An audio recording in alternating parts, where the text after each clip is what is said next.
At around 5:30 p.m. on Sunday, Beverly entered through the front door, tossed her purse and keys onto the nightstand, and made her way down the hallway to the master bedroom.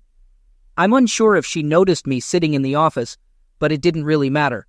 Over the past few years, I've practically become invisible to her.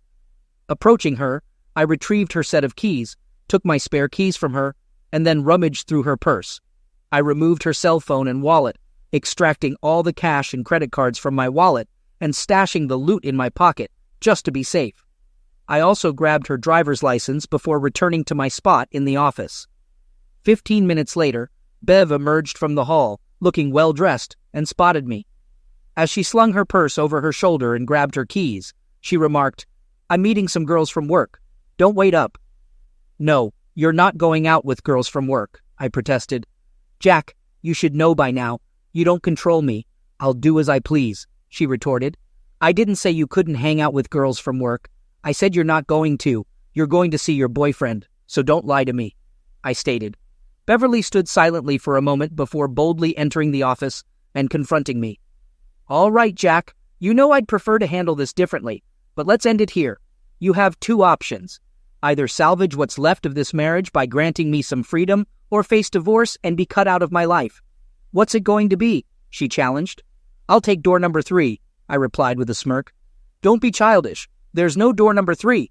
Either accept that I have a lover now, a real man, or brace yourself for the consequences," Beverly warned.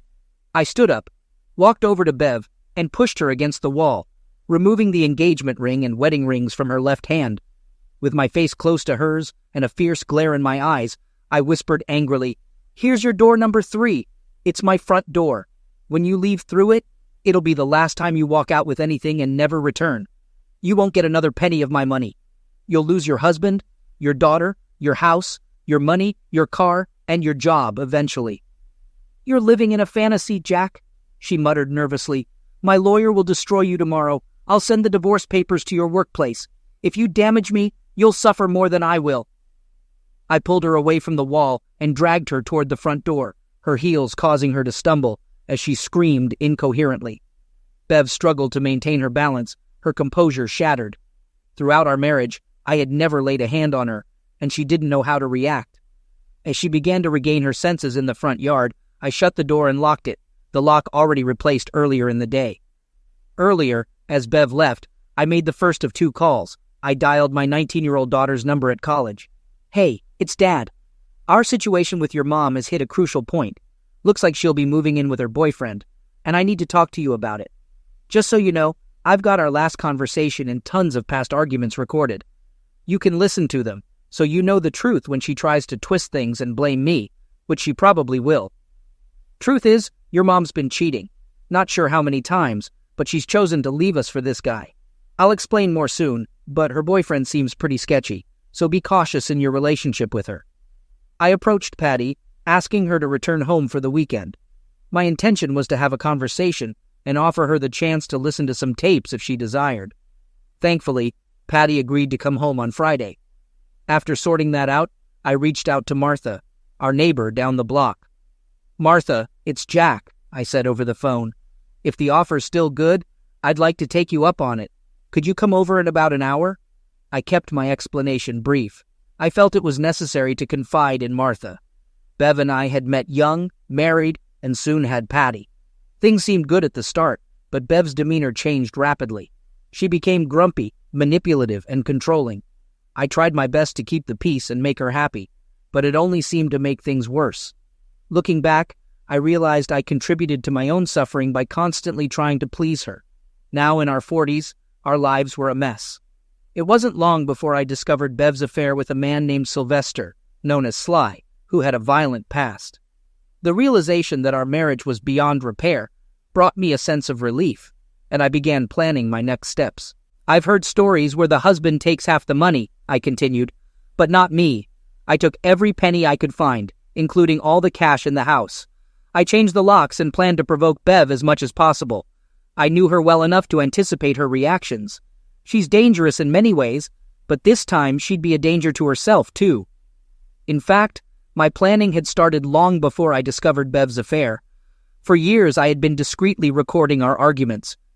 Bev thought the device I always carried with me was a simple MP3 player, but in reality, I was building a library of her outbursts to document her behavior. I knew no one would believe my stories unless I had proof, as she only mistreated me behind closed doors.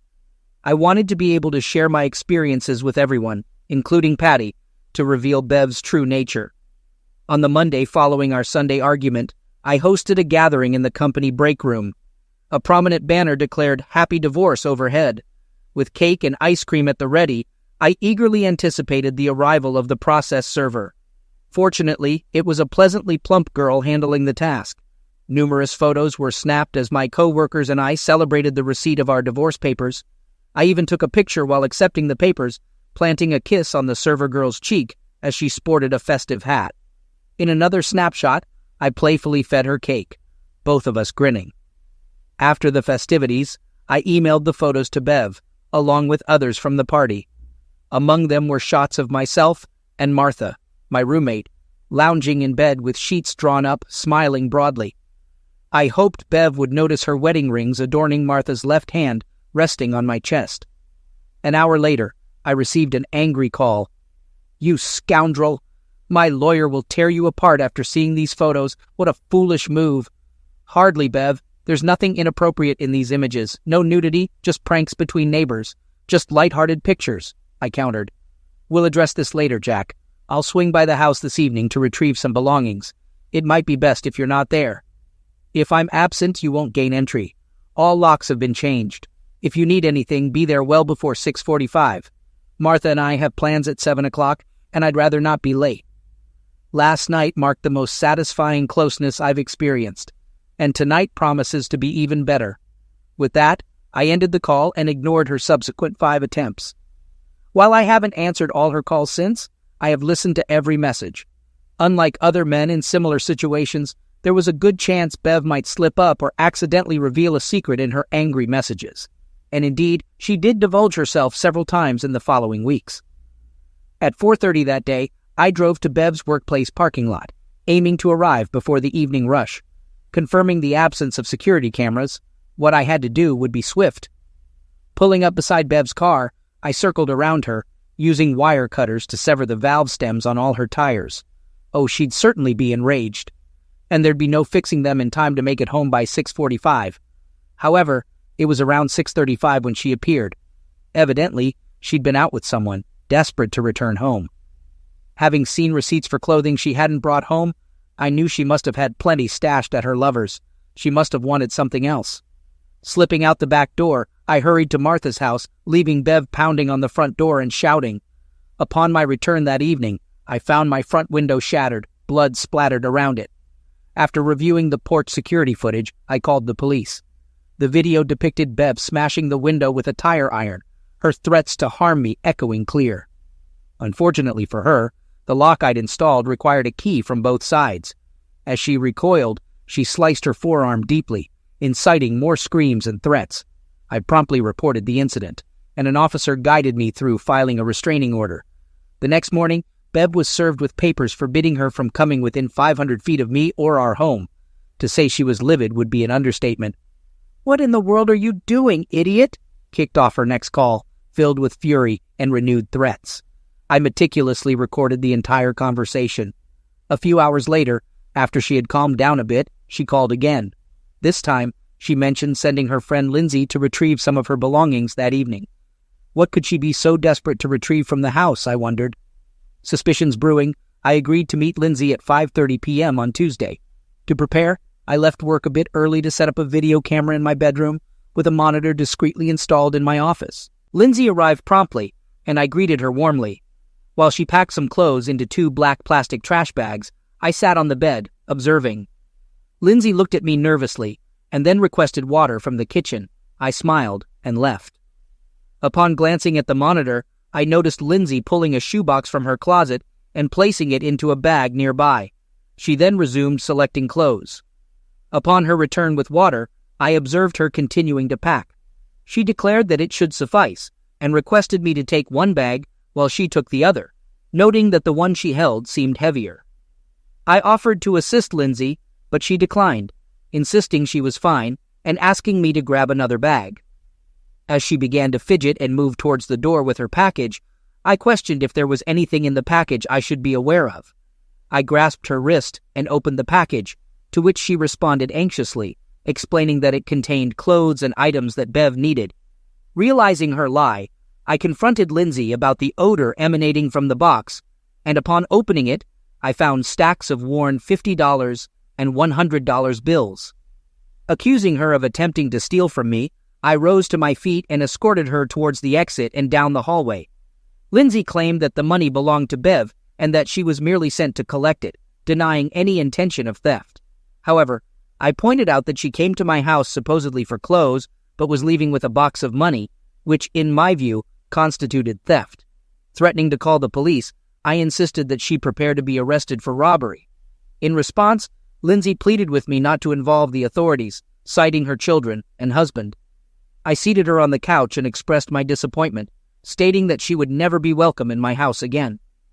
Despite her protests and tears, I made it clear that if she wished to make amends for her wrongdoing, she had only one chance. You'll leave this house and inform Bev that I caught you stealing. Then you'll report everything you hear or see to me, especially regarding our divorce or her relationship with Sly. You won't divulge anything about our arrangement. Bev made a terrible mistake getting involved with this loser, and you'll ultimately help her leave him.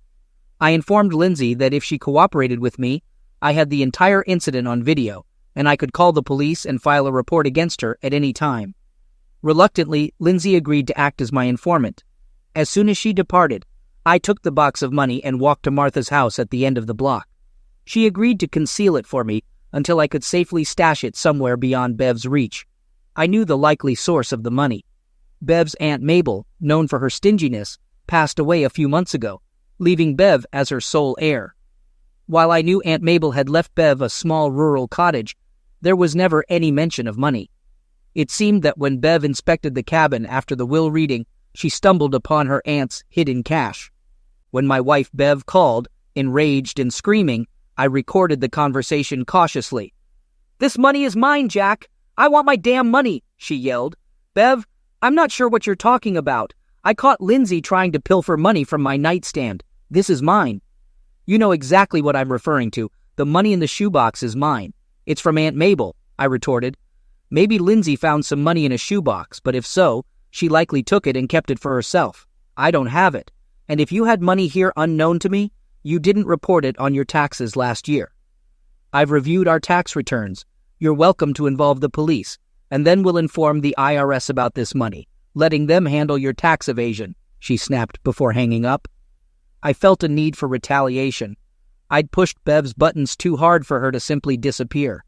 Restricted by a restraining order from leaving her house, I anticipated she might retaliate against me through my car, considering I'd previously vandalized hers. Hence, I had a dashboard-mounted camera installed, but it wasn't sufficient. If she chose that route, I wanted clear footage. Thus, when I parked in front of the garage on Wednesday morning, I set up an exterior camera. Discreetly positioned, it streamed video to my desk, accessible an hour before lunch. I watched on my laptop as Bev parked behind my car, got out, and began smashing it with a hammer, shattering windows and denting panels. The sight of her breaking the windshield and yelling sent a shiver down my spine. I dialed emergency, and a police car awaited her as she left the driveway. Presenting the video evidence of my damaged Toyota, the authorities arrested Bev, recognizing her actions as a criminal offense. The resisting arrest charge was an added bonus. As she was led away, her pleading eyes met my silent stare. Bev's divorce lawyer phoned me Wednesday, notifying me of a court hearing regarding access to the money withdrawn from our joint accounts.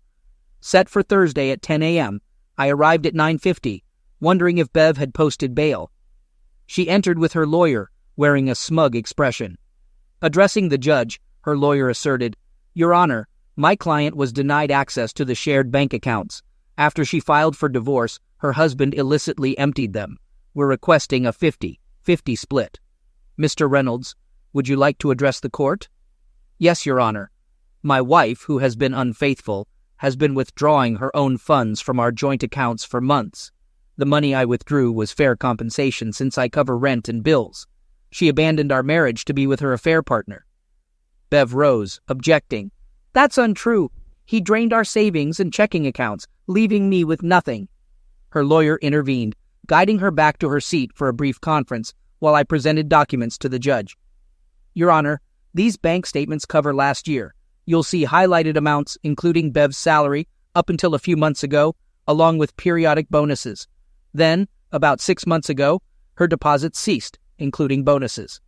I have a recorded conversation with her HR confirming her direct deposit switch to her personal account. The total amount diverted from our joint account is significant. It's evident my unfaithful wife possesses substantial wealth obtained from our marriage." The judge scrutinized the bank statements and then addressed Beverly. "Do you have any response, Miss Reynolds?" Her lawyer rose cautiously, stating, "Your Honor, even if my client has personal funds, Mr. Reynolds is still obligated to provide her with her fair share." "Well, Counselor, I don't appreciate deceit. Miss Reynolds claimed she was destitute, yet she entered with you. It's clear she was financially supported from marital assets, deceiving her husband and the court. Since Mr. Reynolds covers expenses from his own funds, there's no reason to alter the financial arrangements. Property division will be addressed in the final divorce decree. Case closed." As I left, Bev confronted me in the hallway. I began noting her threats. "Bev, you're violating the restraining order. I'll contact the police if you don't leave. By the way, how was jail? Ready for more time there? You're facing criminal charges." Though she seemed ready to retaliate, I continued toward the exit. She stood, fists clenched, face flushed. Later that evening, I went to a different bar where I had previously encountered an intriguing man named Zeke. Fortunately, he was there. I greeted him and asked if he remembered me, to which he replied that my name wasn't important. Zeke then mentioned that he still had the beat-up car. Expressing his disdain for the car, he explained that his wife had taken the good one when she left with her new lover. He complained about the broken air conditioning and his inability to afford a replacement. I inquired about his car insurance and suggested that if he followed my advice, I might be able to help him get something better. Zeke responded by saying he was listening. "Let's imagine you're driving down 38th Street, and suddenly a gray cat dashes out in front of you. Naturally, you hit the brakes, and there's a chance the lady behind you might rear-end your lousy car at speeds over 15 miles per hour. Your car could end up totaled, but as long as you're firmly against the headrest with your seatbelt on, you should be okay. Insurance will take care of the damages. Plus, you could at least afford a car with air conditioning." "But what if the lady who hits me gets injured? I can't do that to her." "Well, I can assure you she'll be an unfaithful wife, and there won't be anyone else in her car if you follow my instructions. What do you think about that?" "Oh man, that would be great. I can't stand cheaters. And I definitely need to get rid of this car. Park at the corner of 38th and Lessing by 5 p.m. tomorrow. Keep an eye out for a blue Miata leaving the parking lot and heading your way. Pull out in front of it. She doesn't like passing other cars, so drive a block or so until she's tailing you. Then you'll spot a cat darting across the road. Get ready and hit the brakes hard. Just stay in the car. Afterward, dial emergency and mention a possible neck injury. And by the way, we've never met. I won't be back in this bar, and we don't know each other. Dude, I'm colder than the AC in your new car." On Friday, I left work early to meet my daughter at home. As planned, she finished her classes and returned on Sunday evening. We discussed the divorce situation, and I played her a recording of my conversation with her mother about door number 3. Patty was stunned by her mother's ruthless tone and demands. Then, I shared recordings from the past 2 years, revealing a side of Bev she'd never known. "What do you know about the guy Mom's with? Dad? I know he's trouble, and I want you to steer clear of him. If you must meet your mom, make sure it's in a public place. I don't know what he's capable of to get to me. In any case, always have something to protect yourself if there's even a hint he might be around. Patty, I knew your mom and I had our issues, but I never realized the extent of it. What went wrong between us?" This was a question I had anticipated, so I proceeded to offer a condensed version of my viewpoint to Patty. I explained to her that her mother and I had fundamentally different perspectives on marriage. After reflecting on the matter, I conveyed to Patty that I had identified 4 main ways power could be distributed in a relationship. There are instances when neither party takes the lead, resulting in a situation where everything drifts aimlessly like a ship without a rudder. Alternatively, both partners may assume responsibility, leading to constant battles over dominance, or a division of control over different aspects of the relationship. Some couples might even share responsibility equally, which was my expectation going into our relationship. However, things didn't pan out as expected. Another scenario arises when the man assumes full control. While such an arrangement may function under specific circumstances, modern perceptions often view such paternalistic relationships as oppressive to women. Yet, if a man wholeheartedly devotes himself to his wife, it can resemble a fairy tale romance, offering a fulfilling life to a wife with the right temperament, free from the burden of difficult decisions. Alternatively, it could mirror your maternal grandparents' dynamic, where your grandmother was passive and your grandfather was dominant and at times harsh. Your mother likely grew up witnessing this and expected a similar power dynamic in our relationship. Consequently, when I attempted to share equal footing with her, she perceived it as a sign of weakness on my part, leading to increasing disrespect despite my efforts to please her. This leads me to the final scenario, a relationship where the wife dominates. It seems your mom opted to take charge. When I failed to meet her standards of a good person, she turned cruel. She dictated which projects should be completed and insisted they meet her standards. Countless times, she initiated family projects only to micromanage every detail, leaving many unfinished because I couldn't tolerate feeling emasculated in my own home. She even instructed me on how to hold tools while working, making it unbearable. In such cases, when the wife dominates, it goes against human nature. I don't comprehend how this dynamic can function. While a husband may remain loving and affectionate, the wife loses respect for him as she exerts control. I believe this dynamic has manifested in our relationship. As I began to resist, Beverly perceived it as a lack of responsibility on my part. By then, she already viewed me as weak. When I refused to be bossed around, she saw me as a rebellious child. I doubt I'll ever regain her respect. This divorce may be my final opportunity to earn it back. I explained to Patty that she would understand my actions when she realized how difficult it was to assert my intolerance for her mother's lifestyle. I advised her that when making significant decisions in her future relationships, such as starting a family or choosing careers and homes, it was crucial for mutual respect to prevail. I emphasized the importance of both Patty and her partner, understanding what to expect to avoid the unhappy situation Beverly and I found ourselves in. In response, Patty assured me that she would keep my advice in mind and promised to consider it. Shortly after, the phone rang. "Mr. Reynolds, this is Memorial Hospital. Your wife was in a car accident. She's stable and not severely injured, but she'll be with us, at least for the night." Patty and I drove to the hospital, and I allowed her to enter the room first. She didn't stay long, and afterward, I requested to speak with Bev alone. When she emerged, wearing a gloomy expression, I suspected Patty had spoken harshly to her. "God, you look terrible, Bev," I remarked with a slight grin. "What a dreadful week, huh? First, you lose your marriage, husband, and home. Then you get served with a restraining order and arrested for a felony. Next, you lose some of your expected money, and now your car is totaled, and you're here in the hospital with a broken wrist and a bruised face from the airbag. Seems like this divorce is turning out much better for me." "Freak you," she retorted. "Oh, Bev, where's your old sly charm? Has he come to visit yet? Don't worry, he's probably busy with one of his other 2 women right now." Her complexion turned pale. "You probably didn't know about the others when you started all this, did you? Well, looks like you know now. I wonder how long it will be before he wants you to serve one of them. I never thought of you as a people pleaser, but that might be a good skill to learn considering how much you'll need it in prison." "I'm not going to jail. My lawyer will get these false charges dropped." "Really? You crash my car and threaten my health, and you think you'll get off easy? Because when I spoke to the DA, he made it clear he's gunning for you. He's got photographic evidence and an upcoming election to win. Now he's aiming to look like a hero cracking down on crime. I believe he'll push for the maximum penalty." She simply sat there, staring at me. "By the way, did you decide which car insurance company to contact?" I asked. "Car insurance? What are you talking about?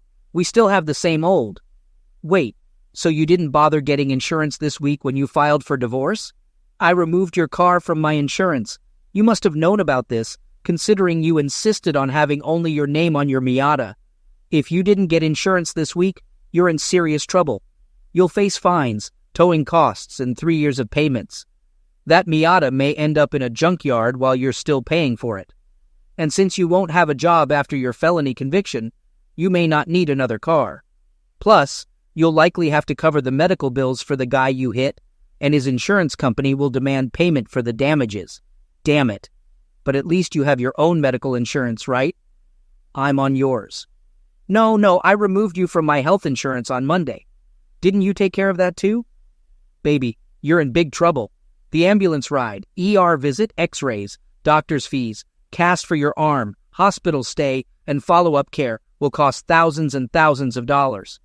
Hey, speaking of medicine, the other day I was reminiscing about when you fell ill a couple of years back. Remember?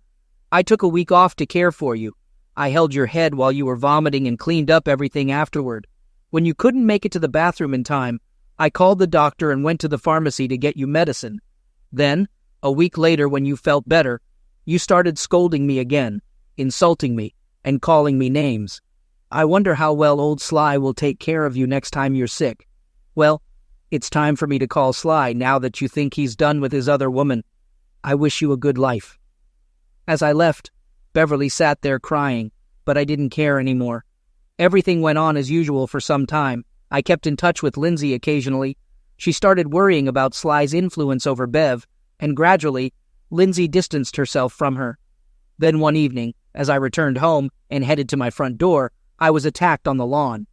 I was cautious about possible attacks, but I didn't see this one coming. A guy wearing a ski mask knocked the wind out of me, twisted my arm behind my back, and demanded I give him the box of money and tell the DA to drop the charges. I felt helpless, but still had the car alarm remote in my hand. I pressed the panic button, setting off the alarm. Sly got furious, hit me again, and then ran off quickly as the neighbor's porch lights turned on and people started looking out. I yelled for someone to call emergency, and a police officer arrived a few minutes later. I wasn't injured enough for an ambulance, and Sly was long gone. None of my neighbors could identify him, so he escaped punishment for the attack. An even bigger shock came when I told my daughter about it the next day. Dad, I didn't want to tell you, but I also had an encounter with Sly. Mom called me to talk. I agreed, but insisted we meet away from his apartment. She asked me to pick her up, but when I arrived, she sat me down on their couch. Then Sly came out and talked to me. He said since Mom wasn't coping well with her injuries in bed, I would have to tend to his needs. He claimed she owed him, and I would have to pay for it. I looked at my mother, and she just stared at the floor without saying anything. Sly told me to make her comply. Mom looked at me and pleaded, saying, "Please, baby, stay with him. It won't be that bad, and I really need you to do this for me." He then approached me, grabbed my wrist, and tried to force me to stand up, saying we were going to the bedroom. With my right hand on the pepper spray in my purse, I sprayed it in his face when he pulled me away. He screamed, grabbed his face, and I grabbed my purse, attempting to pull my mother out the door, but she resisted and went toward him. I yelled at her to come with me, but she chose to assist him in the bathroom, so I left. I can't believe my own mom tried to set me up with that idiot. I don't know if I can ever forgive her for this. I was boiling with anger, like any father in my situation. Contemplating my Beretta in the bedroom, I almost reached for it. After a while, my daughter reassured me, confirming she wasn't damaged, and advised me to consider the future. I made Patty promise not to walk alone until after the trial and always to have protection with her. She agreed to only date fellow students and never be alone in public. Gradually, I regained my composure. Sly urged me to talk to the DA, but he didn't anticipate the conversation I had. I presented a recording of my daughter discussing Sly and reminded him of Sly's attack on me. The DA inquired if I'd consider leniency toward Bev or dropping the charges. Absolutely not. I insisted on seeking the maximum penalty. Bev is under the control of this manipulative person, and separating them is the only way to help her. A stint in prison might straighten her out. The district attorney agreed, and the trial proceeded. I felt fairly confident at home and work, but there were moments of vulnerability, especially when entering or leaving the garage. However, I was cautious during my commute. Our house sits about 10 miles down the ranch road, with only one turnoff in the next 15 miles. I was well aware of other potential danger zones. During the long drive home, I always had my Beretta with me. One evening, a few days before Bev's trial, I noticed headlights of a pickup truck behind me about 2 miles from home, sending shivers down my spine. Soon, it was tailgating me aggressively, just 20 feet from my rear bumper, going 55 miles per hour. I called emergency on my phone and activated the voice recorder. As I accelerated to 70 miles per hour, the pickup kept pace. Frantically, I requested the emergency operator to contact the detective investigating my assault. The truck continued to tail me for another 5 miles as I narrated the situation. With the pistol lying next to me, I prepared for potential danger. As I approached a bridge spanning a small creek bed, I suspected the driver would attempt to force me off the road. Approaching the bridge, about 100 yards away, the pickup accelerated, indicating its intent to force me off the road. I briefly glimpsed Bev's face in the passenger seat as it pulled up beside me. I braked sharply, causing the car to skid, but maintaining control. Although the truck stopped ahead of me, my quick braking prevented a collision. My car slid to a halt by the roadside, its rear resting on a slope leading down to the creek bed. Exiting the car, I grabbed my weapon, phone, and recorder, descending the steep gravel slope beneath the bridge. As I descended, I noticed the pickup's brake lights illuminate. Navigating in the darkness, I cautiously felt my way under the bridge. Despite the risk of encountering a rattlesnake, I was more concerned about other dangers. Breathing heavily, I sought a secure hiding spot, eventually stopping and tilting the Beretta. I waited anxiously, but heard nothing for a while. Cell phone contact with emergency was lost. Attempting to redial in the dark proved futile due to poor signal reception. I was stuck, uncertain if help was on the way. At least the ominous growl of the pickup truck overhead was absent. I resolved to remain stationary, prepared to spend the night there if necessary. It felt like an eternity, but it was probably only 5 or 10 minutes before I heard a siren in the distance, approaching from the same direction as me. Realizing they were far behind, I began walking up the hill, leaving the Beretta under the bridge. Raising my hands as I approached the road, I implored the arriving police not to shoot. Observing 2 cars parked across the road, blocking both lanes, I heard sirens from the other side and saw a pickup truck heading back to the bridge. I stumbled and fell into the mud. While my view was limited, I heard the pickup screech to a stop, and officers ordered the driver to exit and lie on the ground. Other police cars following the pickup stopped behind it. Soon, Bev and Sly were in custody on attempted slaughter charges.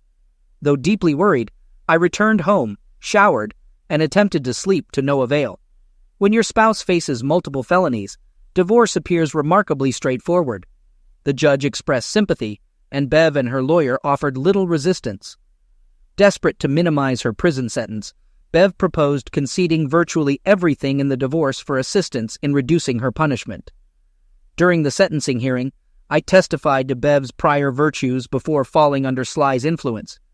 I expressed a willingness to forgive her over time for attempting to end my life. Omitting her likely infidelity and years of torment, I could not interpret her facial expression in court, nor did I speak to her directly. Ultimately, Sly received a lengthy prison sentence. I hope he shares a cell with a burly inmate named Bubba, who finds him particularly appealing. The judge showed more leniency towards Bev, but she won't be eligible for parole for at least 3 years. So it's been approximately 4 years since Bev was incarcerated. The DA's office informed me that she was granted parole about a year ago. I kept waiting to hear from her, knowing she's not in contact with Patty. Revenge seemed promising, but it didn't live up to expectations. I found myself unable to stop dwelling on everything that had unfolded. So, unexpectedly, I reached out to my ex-wife. "Bev, this is Jack. I have something of yours, and I want it back." I phoned the rehab center where Bev resided now. For a few moments, there was no response. "Beverly, I want to give you a shoebox. Can you hear me? Can we arrange to meet so I can return it to you?" I thought she might hang up, but finally she responded, "Where? When? I don't care." We agreed to meet at a neutral location, like a restaurant, or she could come to my house. I suggested Sunday. "Are you free on Sunday?" After a brief silence, she replied, "I'll be there on Sunday." At 2 p.m., the phone rang. How does one prepare to confront their ex-wife, the mother of their child, the woman who attempted to eliminate them, and a convicted felon? I made lemonade and cookies. When Bev arrived, neither of us attempted to shake hands or hug. We exchanged greetings, and I motioned for her to enter the office. Her hair was much shorter than before, and her eyes were stern. She wasn't wearing much, if any, makeup now. At 50 years old, she looked 65. There were drinks, cookies, and a shoebox on the coffee table. She sat down opposite the sofa, and I offered her soft drinks, which she refused. Did she really suspect that I would try to poison her? Well, if you don't want lemonade and cookies, then I suppose all you need is the shoebox and whatever else we have to say to each other. What's the catch, Jack? What do you want instead? Is there anything left? She remained very suspicious. There's no trick, Bev. It's all there, except for a few thousand that I contributed with an equal amount of my own money and gave to Patty as a down payment for her house when she got married. If you wish, she can start returning your share at your convenience. I simply gave her my portion. I could see from Bev's expression that she didn't know Patty was married. Patty has been married for 2 years, and you're already a grandmother. I sensed the tension in her eyes as she struggled with her emotions.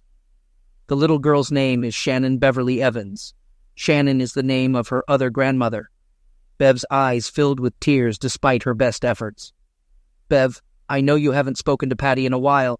There must be a way for you to reconnect. If you want, I can facilitate that.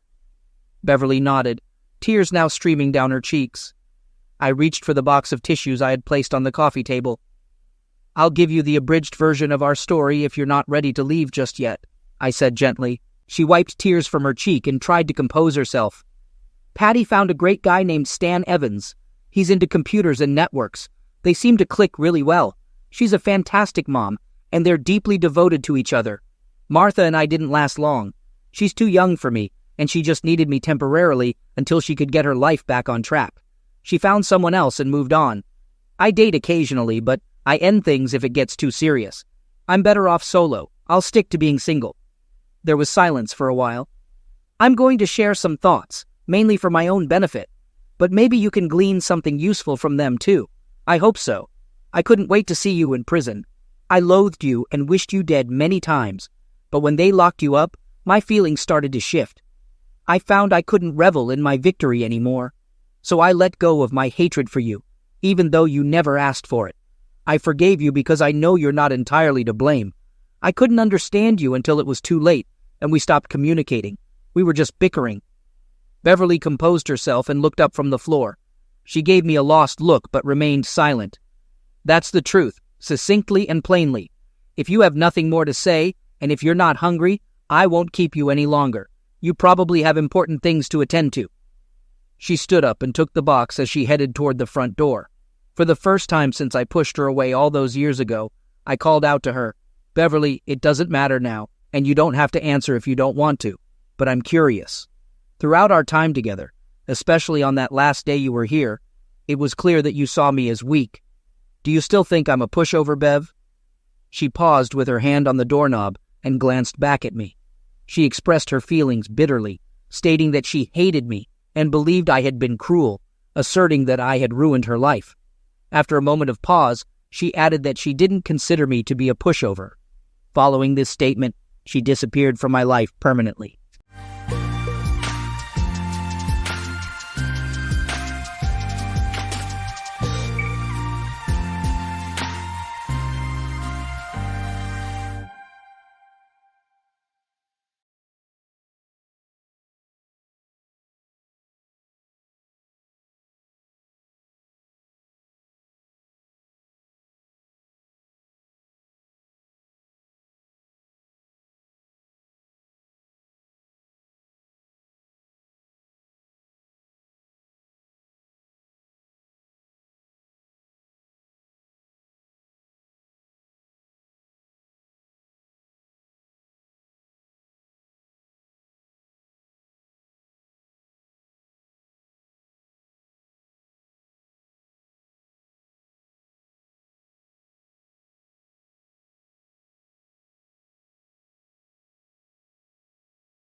I once had an incident with the lady who owned the house I lived in during my gap year.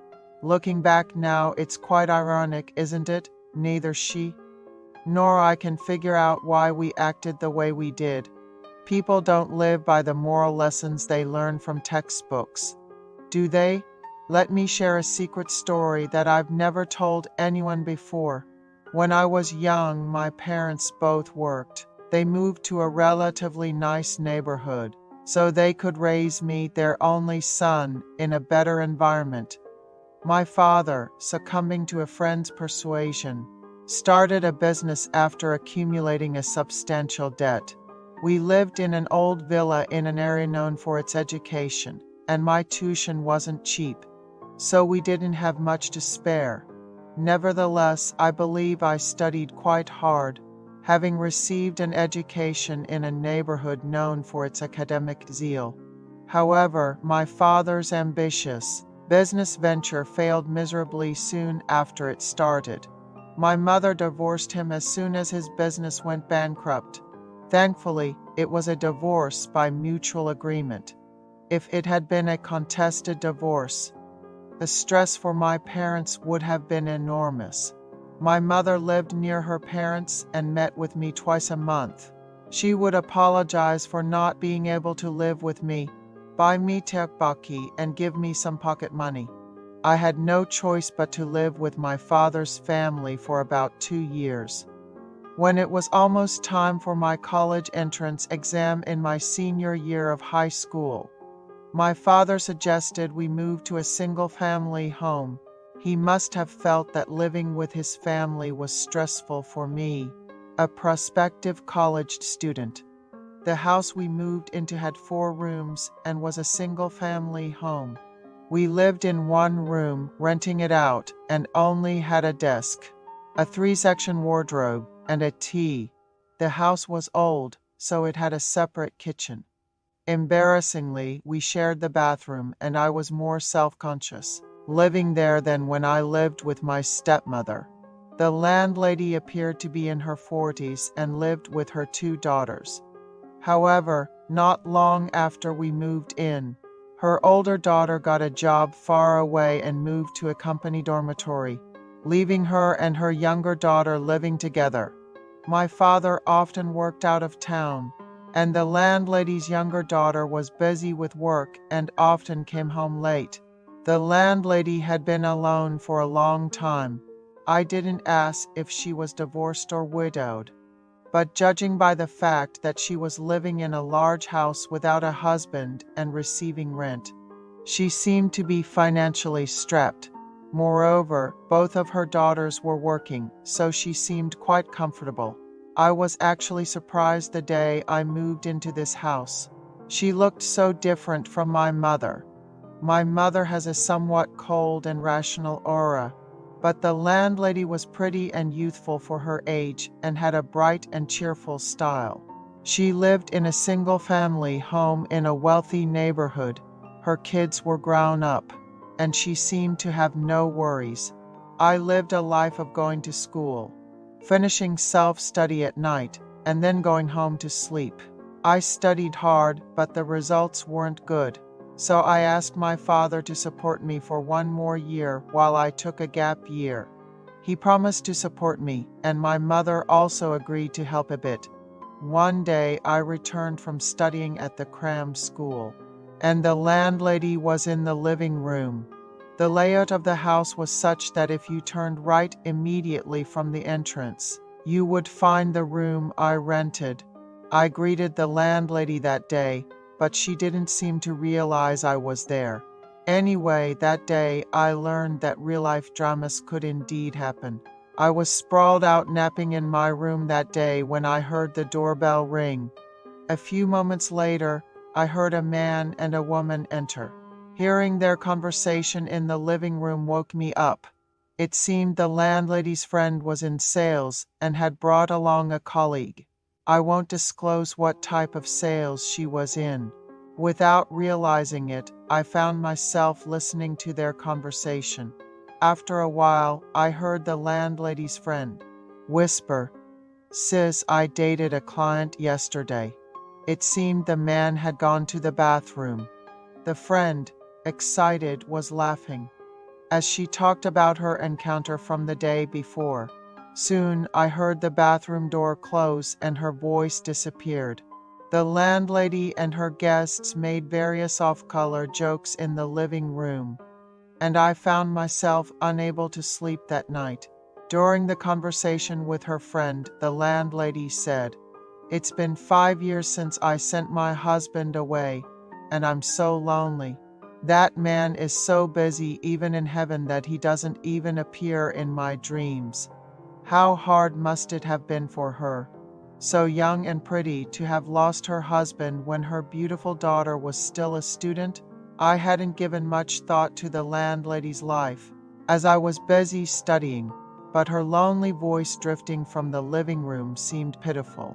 One day, my dad said he would be out of town for a week for work, and I decided to briefly visit my grandmother who lived in the countryside.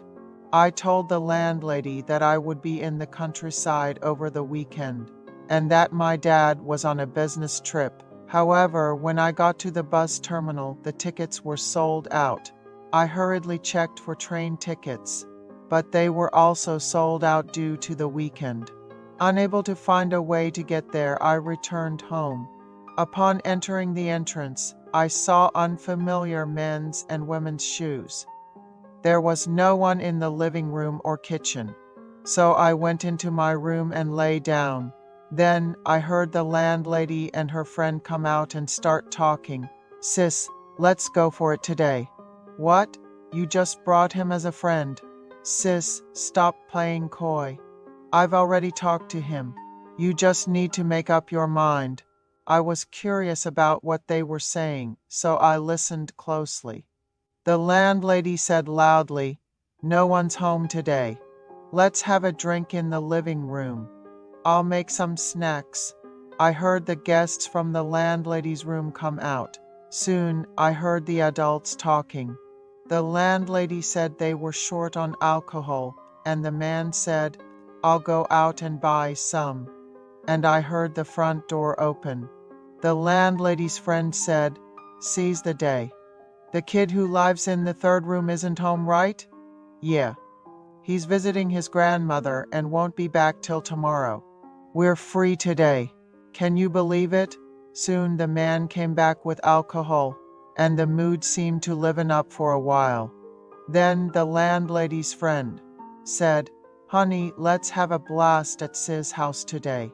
I talked to her while you went out to buy beer and finally convinced her." The three adults in one space seemed to be plotting something. I was supposed to be out of the house, but I couldn't miss this rare spectacle. The landlady and her friends seemed to freshen up in the bathroom, and then came back to the living room. I knew the layout of the house well. I quietly went out to the kitchen that I shared with my dad. There was a door from the kitchen to the living room, and I carefully opened it to watch the spectacle that was unfolding in the living room. One man and two women, they shared a love that was nothing short of passionate. They carried on for quite some time, and the guests left home after midnight. Unable to believe the spectacle I had witnessed, I was unable to sleep. After tossing and turning for a while, I eventually fell asleep. I woke up late in the morning and ran into the landlady on my way to the bathroom. Seeing me in my pajamas, the landlady looked as if she'd seen a ghost. "I thought you were visiting the countryside. Are you back already?" "No. I couldn't get a reservation. There were no tickets left. The train tickets were sold out too, so I came back home yesterday." "I thought you weren't home yesterday. I didn't even check if your shoes were in the shoe rack. Did you see anything yesterday?" I wasn't sure how to respond to the innocent and beautiful landlady, but I didn't have time. I decided to tell the truth. "I saw everything yesterday," I replied, and with a very embarrassed voice. The landlady pleaded, "Please spare me just this once. Don't tell my kids. It was the first time I did something like that since I lost my husband." It was really just once. My friend seduced me, and before I knew it, I had given in. Shouldn't she refrain from such behavior at home, thinking of her kids? I said okay for the time being, and the landlady was careful around me for a few days. Whenever my sisters came over, she would awkwardly come out to avoid running into me. One day after returning from cram school, the landlady was sitting on the living room sofa. She asked me to sit down for a moment. "Are you free tonight? I can't stand the anxiety." "What's wrong?" "You know about the incident from last week. Actually, I've been watching you because you're so handsome. But since you're even younger than my daughter." I couldn't say anything, and it was hard. I realized the landlady's scheme. To cover up her secret, she was trying to create a bigger secret. "My dad will be home tonight, so I'll check his schedule and let you know," I replied. The landlady seemed anxious about what was so urgent, and we set a date for the following weekday. The landlady triple-locked the front door and called me into her room. It was my first time in the landlady's room. There were pictures of her and her husband looking affectionate. Family caricatures, etc. Without time to look at the landlady's cute cosmetics, I was led by her hand and we began. At that time, I had a girlfriend, but we were only dating outside. The landlady, however, was patient with my clumsiness and guided me through various things. After that, I checked the landlady's and her family's schedules and set dates. I relieved the stress of studying for my exams with the landlady, and I was able to eat the delicious food she prepared. Occasionally, when her daughters asked, "Mom, you seem happy these days. Do you have a boyfriend?" I would see the landlady stutter and couldn't speak, and I wondered why my face was turning red. At the age of 20, while studying for my exams, I had a good time with the landlady, and she even secretly bought me nutritional supplements, worrying that I might lose my stamina. Fortunately, my scores improved and I was able to get into the university I wanted. I moved out after fulfilling my lease period and naturally drifted apart from the landlady. A guy like me who became an adult and had an affair with the landlady. I guess I learned about life too quickly. But the evidence was irrefutable. Finally, through tears, she confessed to the affair. James felt as if his world had collapsed. The emotions were overwhelming: shock, anger, sadness, and an intense sense of betrayal. He couldn't understand how the woman he loved and trusted had been unfaithful. Sarah, equally distraught, explained how the affair had started: long hours at work, growing close to her coworker, and ultimately crossing a line she never intended to cross. She expressed deep regret, pleading for James's forgiveness. But James was lost in a sea of conflicting emotions, struggling to comprehend how their seemingly perfect marriage had reached this devastating point. In the days following the revelation, James felt a profound sense of isolation. Unable to process his emotions alone, he confided in his best friend, Mark. Mark listened patiently, offering a shoulder to cry on and practical advice. James also reached out to his sister, Emily, whose compassionate support helped him navigate the initial shock. Despite the comfort from loved ones, James grappled with the reality of the betrayal, his mind swirling with questions and doubts. The once clear path of his life was now clouded with uncertainty and pain. Desperate to understand the root causes of the affair, James and Sarah decided to attend couples therapy. Their therapist guided them through painful but necessary conversations, revealing underlying issues in their marriage that had gone unnoticed. Sarah admitted to feeling neglected and unappreciated, while James acknowledged his tendency to become absorbed in work, inadvertently neglecting their relationship. These sessions were emotionally draining, but crucial in uncovering the cracks that had led to infidelity. Slowly, they began to see a glimmer of hope. realizing that healing was possible if they were both willing to put in the effort. James stood at a pivotal crossroads, faced with the daunting decision of whether to forgive Sarah, remembered the love and happiness they had shared. On the other, the pain of betrayal was still fresh and raw. James knew that either choice would come with its own set of challenges and consequences. He spent sleepless nights contemplating his future, torn between his heart and his mind. In an effort to gain clarity, James and Sarah had a series of intense, heartfelt conversations. They revisited their past, discussing what had gone wrong and how they had drifted apart. Sarah was vulnerable and honest, expressing deep remorse for her actions and a sincere desire to make amends. James, though still hurt, found himself opening up about his own shortcomings and fears. These conversations were painful but necessary, revealing their true feelings and helping them understand each other better. Through this process, they both began to see the possibility of a path forward. After much soul-searching, James made the difficult decision to forgive Sarah. It wasn't an easy choice, but he believed in the strength of their bond and the possibility of redemption.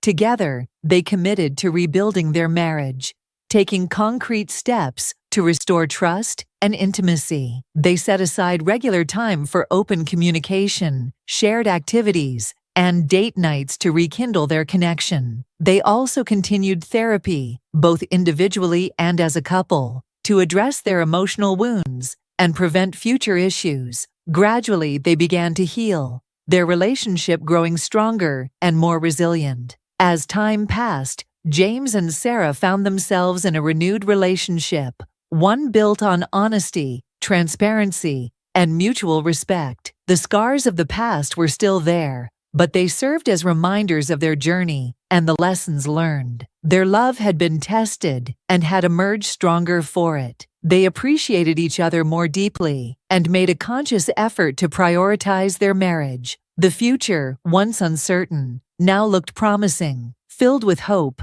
and a renewed sense of commitment. They had faced a tremendous challenge and come out the other side, ready to embrace whatever lay ahead. James often reflected on the journey of healing they had undertaken. He realized that facing challenges together had not only strengthened their bond, but also taught them valuable lessons about love and forgiveness. He understood the importance of resilience and the power of second chances. James was grateful for the support they had received and the steps they had taken to rebuild their marriage. He hoped their story would inspire others facing similar struggles, showing that it is possible to overcome even the deepest wounds with patience, effort, and a willingness to forgive. In the closing scene, James and Sarah are seen enjoying a quiet, happy moment together. They sit on their porch, holding hands and watching the sunset, a symbol of the renewed commitment and strength of their bond.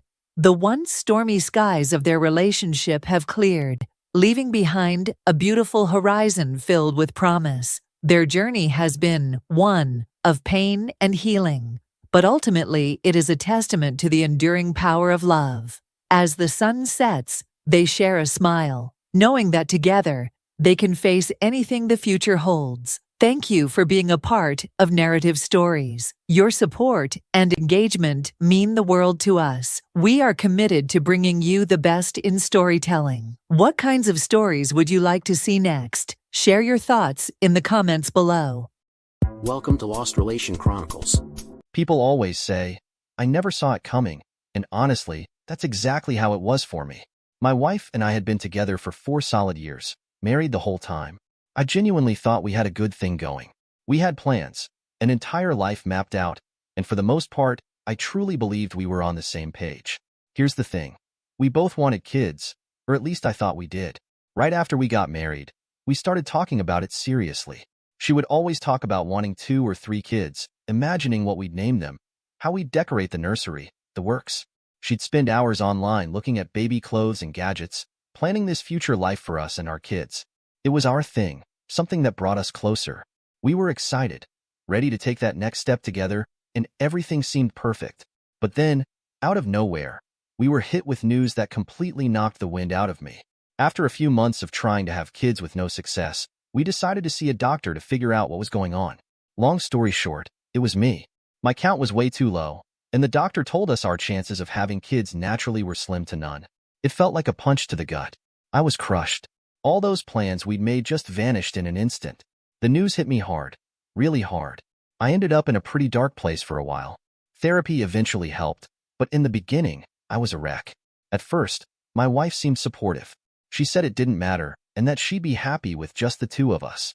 But even then, something about the way she said it felt off, like she had already moved on from the idea too quickly. It didn't sit right with me. One minute, she was all about having a family, and the next, she was saying she didn't need kids to be happy. Don't get me wrong. I understand that people can change their minds, but her whole attitude felt off. She went from daydreaming about baby names to completely avoiding any talk about kids. It wasn't just that, though. It felt like she started seeing me differently, too. Out of nowhere, she'd make these little digs at me, things she'd never said before. Comments about how I wasn't taking care of myself, how maybe I should get in shape, or be more productive around the house. Sure, I'd put on a few pounds, but it felt like she was just finding reasons to blame me for things. When I confronted her about the sudden change in attitude, she brushed it off.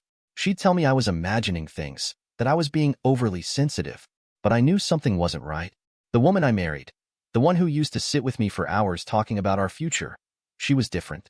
She wasn't outright mean, but there was this coldness about her, like she'd already checked out mentally and was just going through the motions. Over time, I started to believe her when she said everything was fine. I stopped pushing because I didn't want to come across as insecure or needy. Fast forward a few years, and we were just going through the motions of daily life.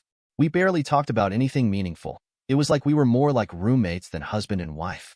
I tried bringing up other options, like adoption or surrogacy, but every time, she shut the conversation down. She'd say, "I'm happy as long as we're together." But deep down, I never really believed her. It felt like she was trying to convince herself more than she was trying to convince me. Then, out of the blue, she tells me she wants to go on a girls' trip. Now, it wasn't unusual for her to take trips with her friends. She'd done it a few times before, and I always supported her. We lived in Brighton, and she talked for a while about wanting to visit America with her friends. I didn't think twice about it. We had built up trust over the years, so I even helped her pack, made sure she had everything she needed, and dropped her off at the airport. I remember the last thing she said before she left. She turned to me and said, "Thank you for being so supportive." I thought it was a little odd, like I hadn't done anything out of the ordinary, but she seemed so genuine that I brushed it off as her just being appreciative. That night, I stayed up so I could call her when she landed, just to make sure everything had gone smoothly.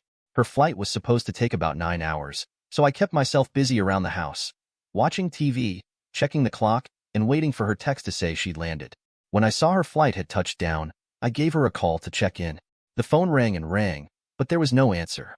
I figured she was probably exhausted and went straight to her hotel to crash, so I didn't think much of it. But when morning came and I still hadn't heard from her, I started to worry. I started feeling this gnawing worry in the pit of my stomach. I tried calling her again and sent a few texts, thinking maybe she was just busy or her phone was on silent. But as more hours passed with no response, my concern turned into full-blown panic. I called her sister, hoping she'd heard from her, but she hadn't. By now, I was really starting to freak out. Desperate, I even called her friends, the ones she said she'd be traveling with, thinking maybe something had gone wrong with her phone or she hadn't had the chance to check in. But when I got in touch with them, they were just as confused. They weren't on the trip with her. In fact, they were 2 blocks away, sitting at a coffee shop back home. That's when it hit me. She wasn't on a girls' trip. She wasn't with friends. She hadn't gone anywhere with anyone. She was just gone. I sat there holding the phone, feeling like my stomach had dropped through the floor. I couldn't wrap my head around it. Why would she lie to me? Why would she leave without saying anything? At first, I tried convincing myself it was some kind of mistake. Maybe she'd missed a connecting flight or there'd been an emergency, and she hadn't been able to call. But deep down, I knew. This had been planned. The whole girls' trip story, her saying thank you for being supportive. It was all part of something she'd been planning in her head. I felt like I was living in a nightmare I couldn't wake up from. This wasn't the woman I married. She was someone I didn't even recognize anymore.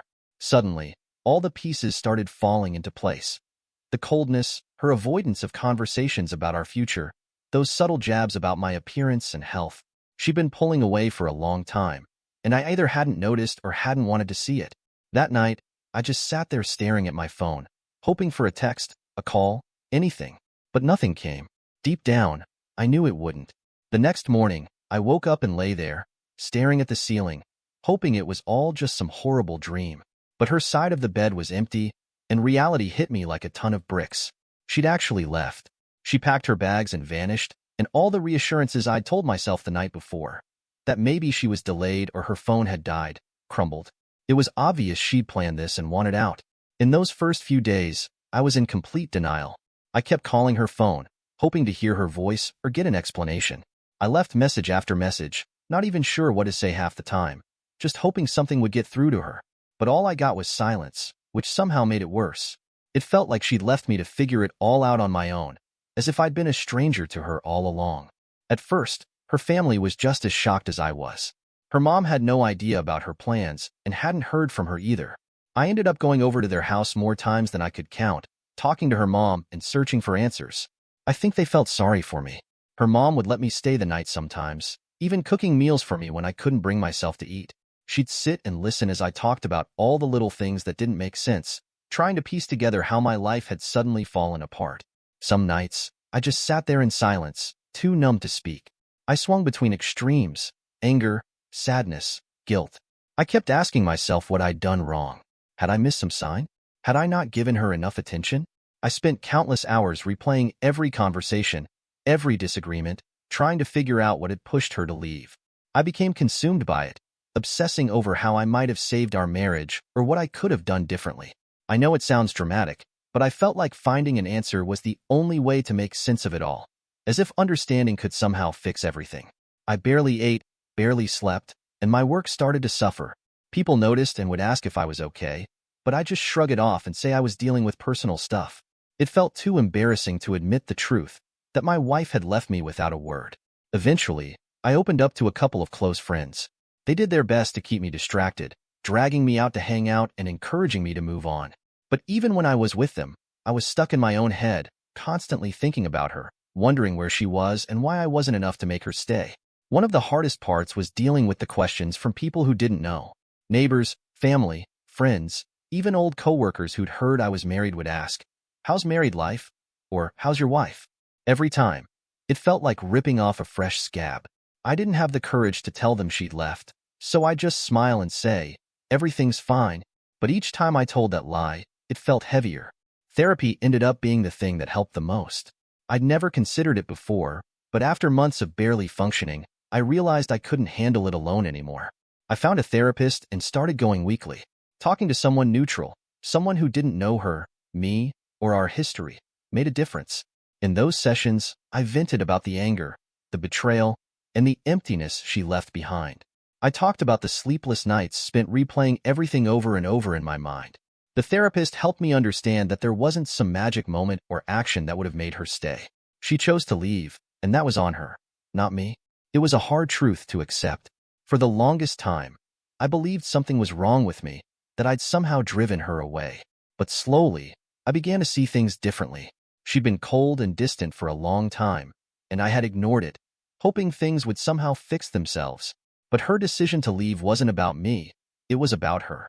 I'd convinced myself that I could hold everything together, that my effort alone was enough to keep our marriage alive. Accepting that it wasn't was a painful realization. As time went on, I began taking small steps to rebuild my life. I hadn't realized how much of myself I'd lost in the marriage until she left. I'd always been the one who made an effort, going out of my way to ensure she was happy and that our home life was comfortable. But now, with all this time on my hands, I didn't know what to do with myself. So, I started revisiting old hobbies I'd forgotten about. I went back to the gym, picked up books I'd been meaning to read, and even experimented with cooking new recipes. Slowly, I began finding joy in these small things. Work improved too. At first, I was just going through the motions, barely keeping up with my tasks. But as I began feeling more like myself again, I put more energy into my job. It became one of the few places where I felt accomplished, where I still had some sense of control. I poured myself into my work, putting in extra hours and focusing on the details, and it paid off. Eventually, I earned a promotion, a milestone I never would have achieved if I'd stayed stuck in self-pity. Still, there were tough days. Every so often, I'd stumble across something that reminded me of her. A photo, an old movie ticket stub, or other small keepsakes tied to our time together. Those moments hurt, stirring up memories I was trying to forget. I'd catch myself wondering what she was doing, if she ever thought about me, or if she regretted what she did. But those moments became less frequent, and each time, I found it a little easier to pack away the memories and move forward. I also reconnected with friends I hadn't seen much of since getting married. We started doing things again, hitting the golf range, going on hikes, and just enjoying each other's company. It felt good to have people in my corner who weren't tied to the mess, who could help me move on without dragging me back into the pain. Slowly but surely, I began reclaiming parts of myself that I thought I'd lost forever. Looking back, I realized I'd poured far too much of myself into that relationship, into being her husband. When she left, it felt like she'd taken a part of me with her, like I'd lost a huge piece of who I was. But, piece by piece, I began finding myself again. It wasn't easy, and it certainly wasn't quick, but I was getting there. By the end of that year, I could finally look in the mirror and see someone who wasn't defined by her leaving. I wasn't just the guy whose wife left him anymore. I had survived, rebuilt, and come out stronger. For the first time in years, I felt like I could live my life without her shadow looming over me. And honestly, I was proud of that. I thought I'd put it all behind me. Life had started to feel normal again, or at least as normal as it could be after everything. I had my routine, friends who kept me busy, and work was going great. I'd even stopped thinking about her every day. Sure, there were still moments when a random memory would creep in, but it wasn't like before, where every second of my life somehow revolved around her. So when I heard a knock on my door one Saturday morning, she was the last person I expected to see standing there. But there she was, on my doorstep, holding a baby. I froze. For a moment, my brain just stopped working. It was like seeing a ghost. She looked almost the same as before, maybe a little more worn down, but still unmistakably her. She gave me this look, like she genuinely thought I'd be happy to see her. And yeah, that hit me hard. I thought I was past caring, but seeing her again stirred up emotions I thought I'd buried for good. I didn't say anything at first. I just stood there, staring, trying to process what was happening. I stood there, staring at her, completely stunned. She flashed me a smile, as if nothing had happened, and without an ounce of shame, she asked, "Can I come in?" The nerve of her. After everything she put me through, she thought she could just walk back into my life like nothing had changed. But I wasn't about to lose my composure. "No," I said firmly. "You can stay right there and explain." I wasn't going to let her into my house, the one I'd worked so hard to rebuild, the one I'd made my own since she left. She looked a little thrown off by my refusal, but she didn't back down. Instead, she launched into her story. "I know this might be a shock," she started, her voice uncertain but trying to sound calm, "but I wanted to come back and explain everything." She had this hopeful look on her face, like she genuinely believed I'd be willing to listen. It was almost laughable. I was torn. Part of me wanted to laugh in her face, and the other part wanted to just shut the door and end it right there. But my curiosity got the better of me. I wanted to hear her excuse, to know what she had come up with to justify disappearing without a word. She started talking, her voice full of conviction as she went on about how she'd made a mistake by leaving. "I realized I lost the best thing that ever happened to me," she said, her words sharp as she looked at me with what seemed like genuine regret. "I've spent so much time reflecting, and having this baby. It's made me see what really matters in life." I tried to hold back my frustration, but the irony wasn't lost on me. Apparently, what truly mattered was showing up unannounced at my doorstep after disappearing for years. I didn't say anything at first, just stared at her, waiting for her to finish. She glanced down at the baby in her arms, and then looked up at me, her eyes filled with hope. "This is our second chance," she said softly, as if she was offering me some kind of gift. A second chance? My mind raced. Was she really standing here, holding this child, expecting me to believe that everything could be reset as if none of it had ever happened? As if this baby was some sort of magical reset button that would allow us to pick up where we left off? I kept my expression neutral, but inside, I was seething. I didn't interrupt as she continued. "I want us to be a family again. I made a terrible mistake, but now we can start fresh, the three of us. A family again? After everything? After she'd left me without a word, without a thought?" My heart was racing, but I stayed silent, waiting for her to realize how absurd this all sounded. Finally, I couldn't hold it in anymore. "Why did you leave?" The question had been eating at me since the moment she showed up on my doorstep. I tried to keep my voice steady, but I could feel the tension building in my chest. I had spent years wondering, torturing myself with every possible explanation, and now that she was here, I needed to hear the truth from her. No more guessing. She hesitated, her gaze dropping to her feet like she was ashamed. For a moment, she didn't say anything. It felt like an eternity before she finally looked up, her eyes meeting mine. "I left because I wanted a child," she said, her tone so casual, as if she was talking about something insignificant. "You couldn't give me that, so I found someone who could." I was stunned. Just like that? I couldn't believe how easily she said it, like it wasn't the most painful thing she could have told me. "You walked away from everything we had for that?" She didn't seem to fully understand the gravity of what she had done. "I know it seems harsh, but that's what I needed," she said, almost apologetically, but not enough to sound sorry. "The guy I left with, he didn't stick around. But by then, I had the baby." I clenched my jaw, feeling the heat rise in my chest. This wasn't the answer I had been hoping for. It was worse than I could have imagined. "And then what?" I asked, barely able to get the words out. "You think you can just come back now, like everything's okay?" She looked down at the baby in her arms, then back at me, her voice softening. "After everything that happened, I realized, I want you back. I want us to be a family again. Just like that. Simple." She had the baby, and now everything could be fixed. I had no idea what to say. My heart was racing, my mind spinning. I stood there, trying to process what she just told me. Every word she spoke felt like a punch to the gut, but I couldn't let her see how much it was affecting me. She was standing there, admitting she had abandoned me, ran off with another man, had his baby, and now expected me to just forgive it all and act like nothing had happened. As if it was that simple. I took a deep breath, keeping my voice steady, and looked her straight in the eye. "So, let me get this straight. You left, found someone else, had his baby, and now you think you can come back and pretend like nothing happened?" Her eyes filled with tears almost immediately, and she started crying. "I'm so sorry," she sobbed. "I made a huge mistake. I didn't know what I was doing. Please, you have to believe me. I want us to be together. I realize now, you're the one I truly love. We were meant to be." Her words hit my ears, but they didn't land the way she hoped. I wasn't moved, not even a little. I watched her, emotion spilling from her like a broken faucet, but all I could feel was anger and disbelief. "You think you can just walk back in after everything you did?" I asked, my voice low. "You think tears are enough to fix this?" She continued, barely able to catch her breath between sobs. "Please. I've been through so much. I've realized what I lost. I know we belong together. I want to start over. For us. For the baby." I couldn't help but scoff. The whole thing felt surreal. She honestly thought I'd just fall for this? It wasn't love. It was desperation. I could see it all over her face. She was trying to manipulate me into feeling bad for her, but it wasn't going to work. Her tears continued to flow, and she wiped them away with the back of her hand.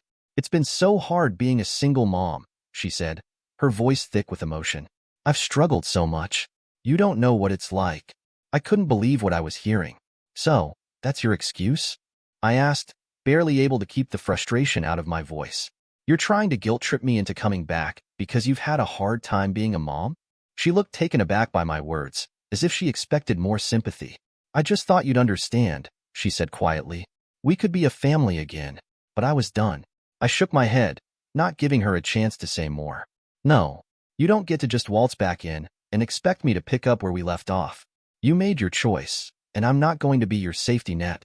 She kept talking, her voice growing more frantic with each word, trying to make herself out to be the victim in all of this. "You don't understand," she said, wiping tears from her eyes. "It's been so hard for me, trying to do it all on my own. I just need your support. I'm ready now. I'm ready to make things work this time." The whole time she was speaking, I was wondering who she thought I was. She had made her choices, and now here she was, acting like I owed her something. The more she spoke, the more exhausted I felt, like I was listening to the same broken record I'd heard too many times before. Finally, I couldn't take it anymore. "You made your choice a long time ago," I said, my voice firm. "And now, you have to live with it. There's no second chance here." Her face went pale, like she couldn't believe what she was hearing. She took a step back, clearly stunned by my words. It was as if she truly thought I'd just welcome her back into my life, no questions asked, because it was suddenly convenient for her. For a moment, I thought she might just walk away, but then her demeanor changed. Her eyes narrowed, and her voice shifted to something sharper, more accusatory. "Selfish," she yelled, her words biting. You're so selfish. You don't even care how hard this has been for me. I deserve a chance to make things right. I stood my ground, refusing to let her manipulate me again. But she wasn't done. Her words became more frantic, more desperate. You owe me this. You owe me the chance to fix everything, she shouted, her face flushed with anger. I could have taken everything from you back then. I could have divorced you and taken half of everything. This house should still be mine. I couldn't believe what I was hearing. The nerve of her, bringing up the house like it was some kind of bargaining chip. I shook my head, disbelief mixing with anger. The house isn't yours. It never was, not after what you did. You don't get to claim anything from me now. Her face twisted, her anger clearly boiling over. She was caught up in her own version of reality, expecting me to feel guilty or regretful, but I wasn't going to be swayed. You're not getting anything from me, I said coldly, and I don't owe you a damn thing. As she continued to raise her voice, I realized I was finally seeing her for who she truly was. All the confusion and frustration I'd carried for years started to fade, replaced by a strange sense of relief. This was the person she had become, and I wasn't going to be dragged back into it. I didn't argue or raise my voice. I just looked at her, steady and calm, and said, "We're done. You wanted a different life, and now you have it. This isn't my responsibility anymore." Her face contorted with anger, but I didn't wait for her to respond. I turned and shut the door in her face, the sound of her muffled shouts on the other side barely registering. For the first time in a long time, I felt a sense of peace settle over me. She could knock, yell, or cry. It didn't matter. I stood there for a moment, letting the silence sink in. I knew in that instant that she would never be allowed back in. The woman I had loved, the woman I had married, was gone. And in her place was this stranger who thought she could come back whenever it suited her, expecting me to pick up the pieces. But I wasn't going to do that anymore. With one final, resolute breath, I turned away from the door and walked into my house, leaving her behind where she belonged. Part of a past I was finally ready to let go of. I turned away from the door and sank into the chair, feeling lighter than I had in years. I thought that was it, that she'd get the message and leave me alone. But then, I heard it, the banging on the door, followed by her yelling. I couldn't believe her nerve. Here I was, finally in the one place that was mine. The one place I had painstakingly rebuilt after the wreckage she left behind, and she was still demanding that I listen to her. At first, I considered ignoring her, letting her scream herself out until she got tired. But curiosity got the better of me. What kind of excuses would she throw at me this time? So, I opened the door just a crack, enough to show her I was listening, but not enough to let her in. She looked completely stunned, her eyes wide with disbelief, probably shocked that I hadn't reacted the way she expected. She took a moment, clearly trying to process that I wasn't playing along with her usual games. "What are you doing?" she demanded, her voice shaky. I kept my tone steady. "I'm listening. But this time, I'm not letting you in." She blinked, searching for the words, but all she could manage was a frustrated sigh. She immediately started in, launching into this long speech about how she was willing to forgive me for slamming the door in her face, like it was some small mistake, and how she was ready to start fresh. She acted like we were just in the middle of a regular argument, not addressing the fact that she had abandoned me in the first place. She went on about how we could make things work if we both put in the effort, how we could pick up where we left off. At that moment, I couldn't help it. I laughed. The sheer nerve of this woman was beyond belief. She looked furious when I did that, like I was supposed to feel guilty for not taking her seriously. I wiped the laugh off my face and said, "You left. You had your chance, and you threw it all away. I'm not going to pretend none of that happened just because you feel like it." Her face went bright red, and she immediately fired back. "You don't understand how hard it was for me." She started rambling about how lost she had been after leaving, how she thought she knew what she wanted but had realized too late that she'd made a mistake. I wasn't buying any of it. I stared at her, calm but firm, and said, "Leaving was a choice you made. You planned it, you lied about it, and you went through with it. Your regret doesn't mean anything now." She looked at me, her eyes wide, as if she couldn't believe I wasn't backing down. But I had nothing left to give her. That's when she snapped. Her whole tone shifted in an instant. The sad, remorseful act she'd been putting on completely dropped, and the anger came pouring out. She started accusing me of being unfair, of not having the decency to give her another chance. Her voice got louder as she went on, and then she hit me with it. "If I'd wanted to, I could have taken everything from you back then. I could have taken half of everything you own." I stood there, stunned, trying to process what she was saying. This woman, the one who had left me without a word, now thought she deserved some kind of reward for not trying to ruin me financially. As if I should be grateful she hadn't been as terrible as she could have been. I couldn't believe it. I looked at her, my voice steady but dripping with disbelief. So what, am I supposed to be grateful? Grateful that you ditched me and didn't take my stuff with you? She didn't even have a response to that. For a second, we just stood there, the weight of her words hanging in the air. But I wasn't going to let it slide. I wasn't going to be manipulated by guilt or some warped sense of entitlement. I was done. She stared at me, her face a mix of anger and something else, desperation, guilt, maybe both. But honestly, at that point, I didn't care. I was done. All those years I spent feeling guilty, questioning myself, wondering if I was somehow responsible for her leaving. They melted away in that moment. I finally saw her for who she truly was, and it felt like a weight had been lifted off me. But she wasn't done. She started pacing on my porch, her voice rising as she went off about how I'd never find anyone like her. "You'll regret this," she said, her words sharp. "You'll never find someone who understands you like I do. You're making a huge mistake." I shook my head, not sure if I should laugh or be angry. "I hope I never find anyone else like you." "Damn you," she shot back, hands flailing in frustration. "You'll see. One day, you'll realize that you let the best thing in your life slip away." It was bizarre. Here she was, the one who had destroyed everything we had, acting like I should be begging her to stay. She was the one who left, the one who shattered our life, and now she was trying to flip the script on me. The nerve of her. I crossed my arms, standing firm. "I didn't destroy anything. You did that all on your own." She stopped pacing for a second, almost like she was thrown off by my response, but then she started again, trying to spin it like I was the one who was being unreasonable. But there was no changing my mind. I was done playing along with her games. When she saw I wasn't budging, she got louder, claiming that I'd forced her to leave in the first place. She said that if I'd been more understanding about the whole kid situation, none of this would have happened. According to her, my inability to give her a child meant I had failed her as a husband, which somehow justified her running off to have one with someone else. The mental gymnastics were impressive. Honestly, I couldn't believe she was trying to pin her choices on me.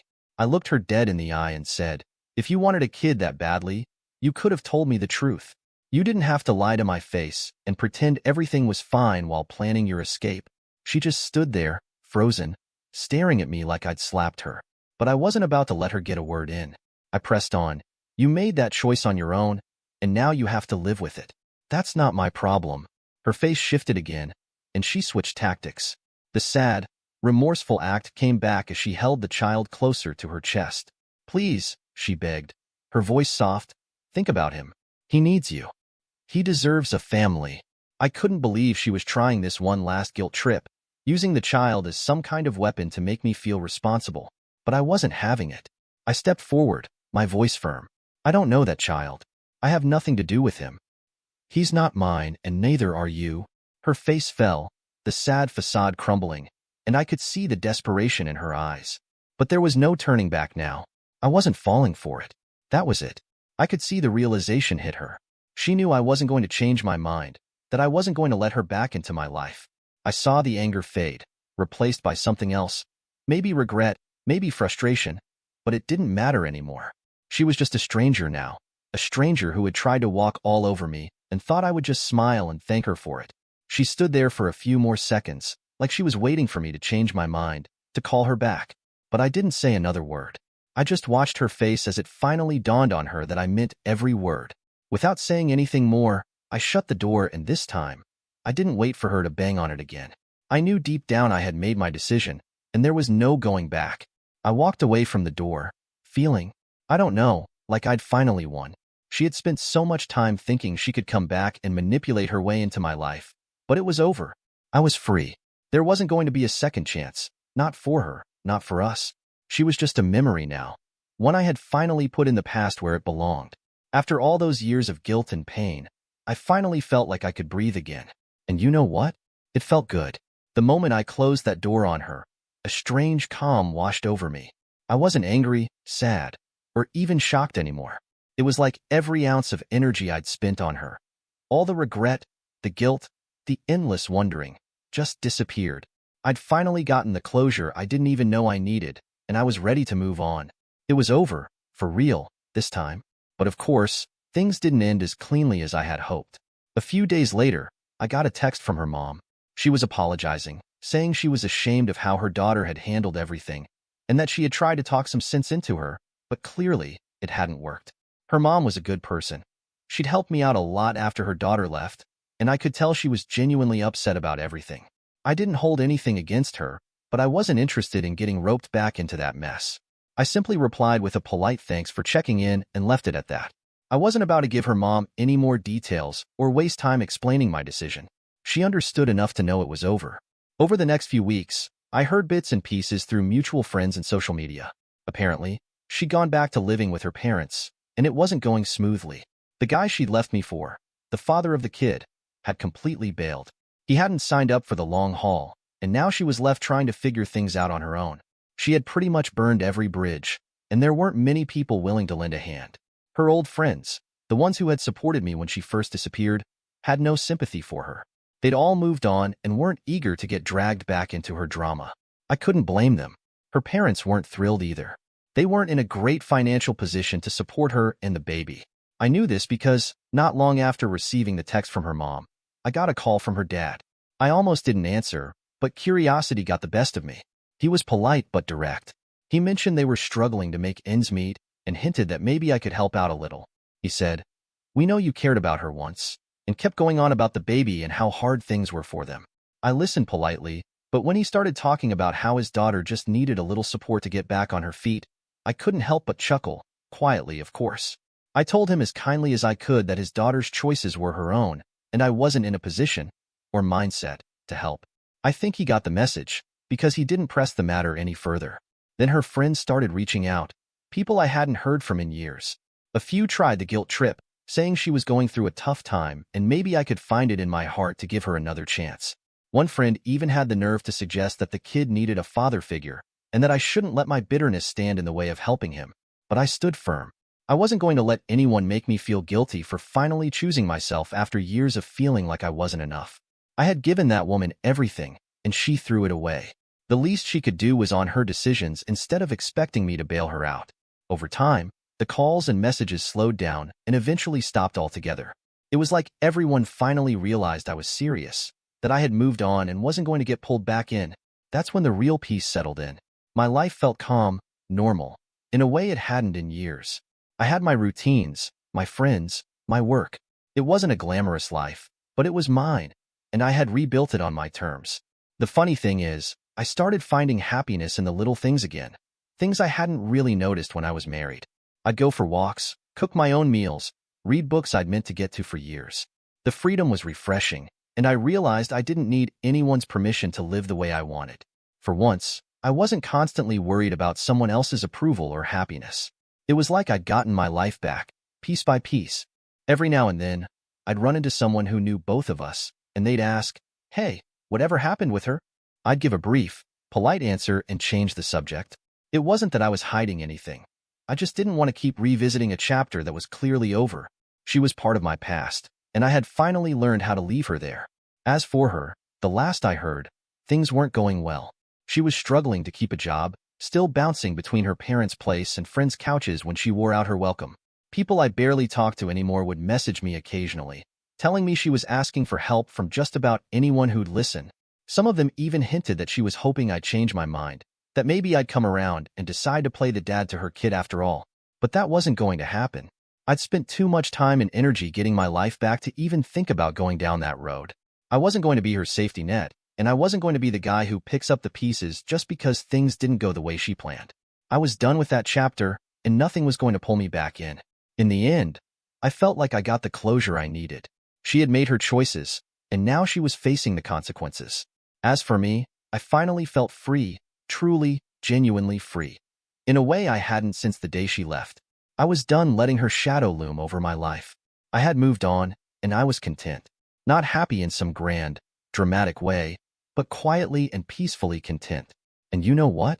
That was enough. It wasn't something I expected, but life has a way of surprising you when you least anticipate it. A few months after I had truly let go of everything related to her, I started to notice a shift in my own life. I was out one evening with some friends, just catching up over drinks, when I met Mia. She wasn't anything like I had expected. She was calm, kind, and easy to talk to, with no hidden agendas or past baggage. It wasn't love at first sight, but there was something about her that made me want to get to know her better. We started seeing each other casually at first, just dinners, walks, and movies. And for the first time in a long while, I felt something other than the quiet peace I had come to enjoy. It was like rediscovering joy in the little things again. Mia didn't rush anything, and she made me feel safe, like I could truly be myself without fear of judgment. With her, I could just be, and that was something I hadn't felt in a long time. As we spent more time together, it became clear that she was someone I could see a future with. It wasn't about grand gestures or dramatic moments. It was the comfort of knowing she was there, a partner who understood me without trying to fix me or change me. We were a team, and it felt right. A year passed, and I found myself thinking about the future. Mia and I had built something real, something that felt genuine, without the complications or misunderstandings that had plagued my past. One evening, under the soft glow of the setting sun, I proposed to her. She said yes, and just like that, I knew I was ready to take this step forward with her. I was about to get married again, but this time, it was different. This wasn't about healing wounds or fixing mistakes. It was about two people choosing to build something beautiful from the ground up, together. Dear listeners, please share your thoughts in the comments section below, and don't forget to like, share, and subscribe. Hey everyone, and welcome to another story of Cheating Tales Lab. We're honored to have you here today. Thank you for being part of our community, and we hope this story captivates you. Now, let's dive into this story. The metallic whir of helicopter blades sliced through Seattle's rain-heavy clouds as Antonio Sheridan steadied his patient's foreline. At 45, he'd spent exactly half his life as Seattle's premier trauma flight nurse, and every one of those years showed in the precise economy of his movements. Rain pattered against the helicopter's windows as Jake Morrison, his pilot and friend of 20 years, guided them towards Seattle Grace Hospital. Stats dropping, Antonio called through the headset, his experienced hands already moving to adjust the flow rate. "Jake, we need to pick up the pace." "Already on it," Jake responded, the helicopter banking smoothly as he adjusted their trajectory. 3 minutes out. Antonio nodded, his focus absolute as he monitored the patient's vitals. This was where he belonged, 3,000 feet above Seattle, making split-second decisions that kept people alive. The familiar pressure in his chest tightened slightly, but he ignored it. There would be time for personal concerns later. The landing pad emerged from the mist, its lights cutting through the pre-dawn darkness. Antonio had already radioed ahead. The trauma team would be waiting. As they touched down, he caught sight of his daughter Emma's white coat among the waiting staff. She'd followed him into medicine, though she'd chosen to keep her feet firmly on the ground. "Another miracle in the making," she called out as they rushed the patient inside. "No miracles," Antonio replied, his voice steady as he reported the vital signs. "Just good medicine." It was their usual exchange, comfortable and familiar. But lately, Emma's smile seemed strained, her eyes carrying a weight he couldn't quite understand. He filed the observation away with all the other small changes he'd noticed recently, pieces of a puzzle he hadn't yet assembled. The annual Seattle Grace Hospital fundraiser transformed the austere medical center's conference center into what Lori Sheridan, his wife of 23 years and head of donor relations, called an appropriate setting for seven-figure donations. Crystal chandeliers cast warm light over tables draped in imported silk, while Seattle's medical elite mingled with the city's wealthiest potential donors. Antonio adjusted his bow tie, a concession to the formal dress code he endured once a year. From his position near the bar, he had a clear view of Lori working the room. She moved with practiced grace in her silver Versace dress, a recent purchase she'd claimed was necessary for the position. Dr. Kent Pratt stood too close to her as they spoke with the elderly couple Antonio recognized as major donors. The new cardiothoracic surgeon had arrived 6 months ago with impressive credentials and an ego to match. Now, watching Kent's hands settle on Lori's lower back with casual familiarity, Antonio felt his investigative instincts spark to life. "Your wife certainly knows how to command a room." Sarah Chen's voice carried a note of careful observation as she joined him. Seattle Grace's administrator had been his friend for 15 years, long enough to know when she was probing for information. "She's good at her job," Antonio replied neutrally, Noting how Lori and Kent moved between groups in perfect synchronization, their professional smiles never wavering. Speaking of jobs, Sarah kept her voice low. Have you reviewed the proposal for the new cardiac wing? The one Kent's pushing for? Numbers seemed rushed. Very rushed. Sarah sipped her champagne. Interesting choice of contractors, too. Same company that built his wing in Portland. Facility had issues from day one, but the paperwork was impeccable. Before Antonio could respond, Emma appeared at his elbow. His daughter's emerald cocktail dress was a stark contrast to her usual resident scrubs, making her look more like her mother than he'd ever noticed before. Dad, Mrs. Henderson wants to hear about the mountain rescue from last month. Emma's smile was bright but didn't reach her eyes. You know, the one with the stranded hiking group? Antonio caught the quick glance she shot toward Lori and Kent. Mrs. Henderson can wait. Sarah and I were discussing. Please. Emma's grip on his arm tightened fractionally. She's considering a major donation to the emergency response unit. Sarah touched his sleeve lightly. We'll continue this later, Antonio. Some things need a closer look. Her meaningful glance toward Kent and Lori made it clear she wasn't talking about hospital finances.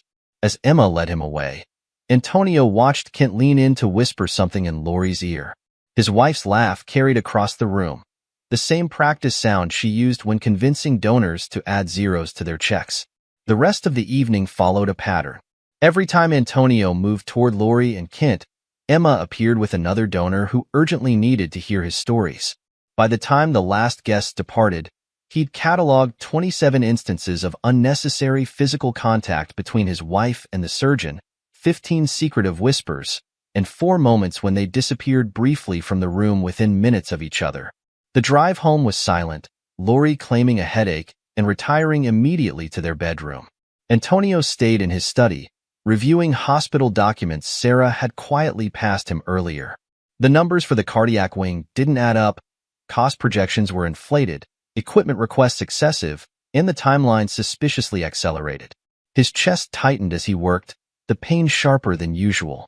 Another item for his growing list of concerns, filed away with his wife's recent changed behaviors and his daughter's strange anxiety.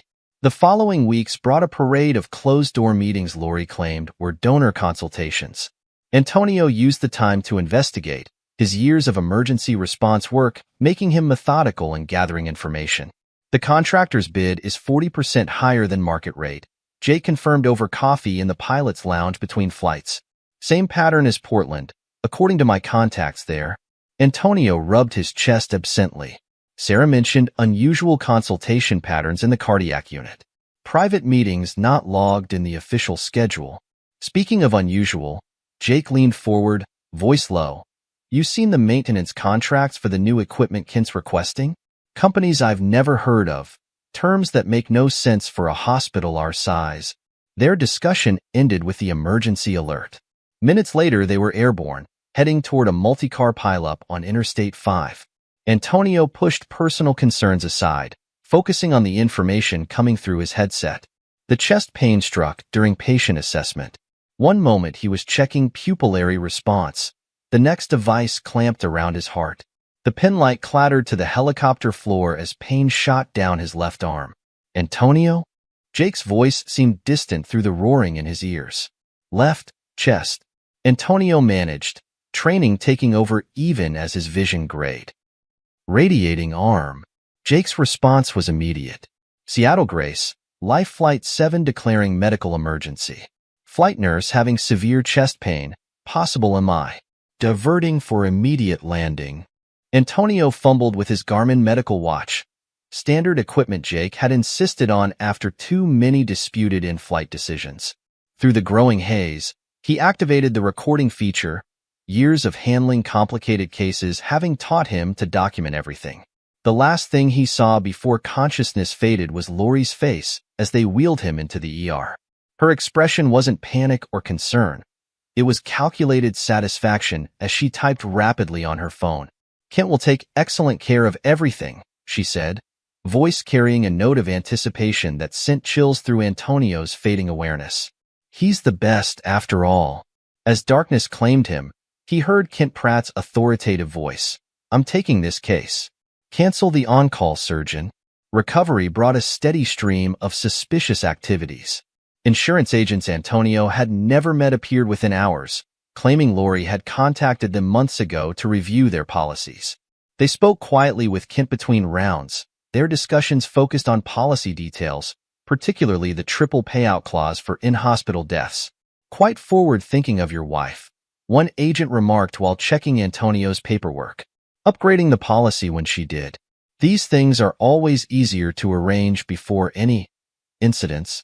Kent's residents monitored him constantly, except for Emma, who could barely enter the room. When she did, her hands shook as she checked his vitals, her eyes avoiding his face. Sarah visited late one night, after the residents' rounds. She closed the door carefully before approaching his bed. "I've been looking into Kent's previous positions," she said quietly, showing him a folder. 5 hospitals in 10 years. Each had a string of deaths, terminal patients, all with massive insurance payouts. And every time, there was a grieving spouse who suddenly acquired beach property within months. Antonio studied the medication charts Sarah provided, his years of medical experience noting the discrepancies. The doses were subtly wrong, not enough to trigger immediate concerns, but sufficient to slowly stress a recovering heart. "Your wife's name is on the title search for a beachfront property in Malibu," Sarah added. "Dated 3 months ago, held in a blind trust until closing." The same realtor handled 3 similar properties for widows from Kent's previous hospitals. Before Antonio could respond, footsteps approached. Sarah slipped the folder away as Emma entered, her white coat wrinkled from a long shift. "Dad," she started, then stopped at the sight of Sarah. "I should come back later." "Stay," Antonio said firmly, but she was already backing toward the door, the same haunted look in her eyes he'd seen at the fundraiser. After she left, Sarah squeezed his hand. "Rest.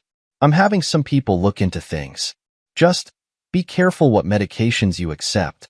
Antonio closed his eyes, appearing to drift off, but his hand moved slightly, ensuring his medical watch was still recording. In the darkness behind his eyelids, he assembled the pieces of the puzzle. His wife's suspicious behavior, Kent's rushed proposals, Emma's strange actions, and the growing evidence of a deadly pattern repeated across multiple hospitals. The pain in his chest was still there, but now it had a different quality. This wasn't just medical, this was betrayal, carefully planned and professionally executed. But Antonio Sheridan hadn't spent 20 years saving lives by giving up when things got difficult. He kept his breathing steady, listening as Kent's resident adjusted his medication drip. They thought they were dealing with a vulnerable patient, weakened by surgery and grief. They had no idea they'd given him exactly what he needed. A front-row seat to their operation, with every word and action recorded by the device on his wrist. The game wasn't over. It was just beginning. The midnight silence in Antonio's hospital room was broken only by the steady beep of monitors. His eyes remained closed, breathing measured, as familiar voices drifted through his partially open door. The Garmin watch on his wrist blinked silently, recording every word. "The Cayman account is ready." Kent's voice carried a hint of impatience.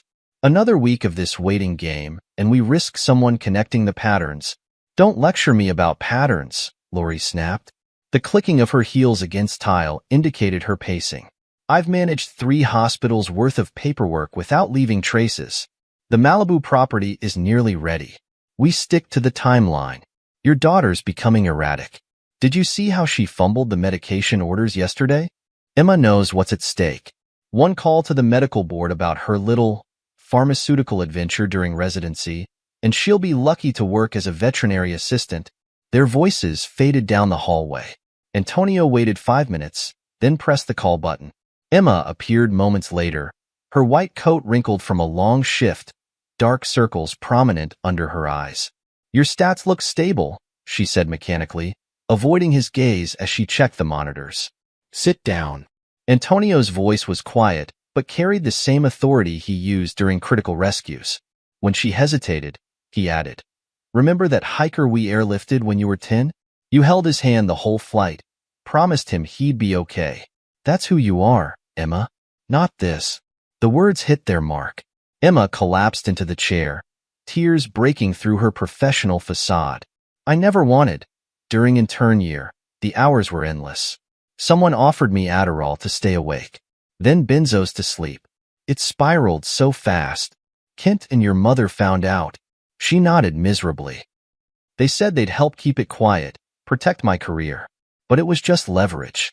First, they wanted information about your schedule, access to your records, then medication adjustments, signing off on altered charts. Details. Antonio's voice hardened. Everything they've made you do. Start from the beginning. Emma's confession poured out.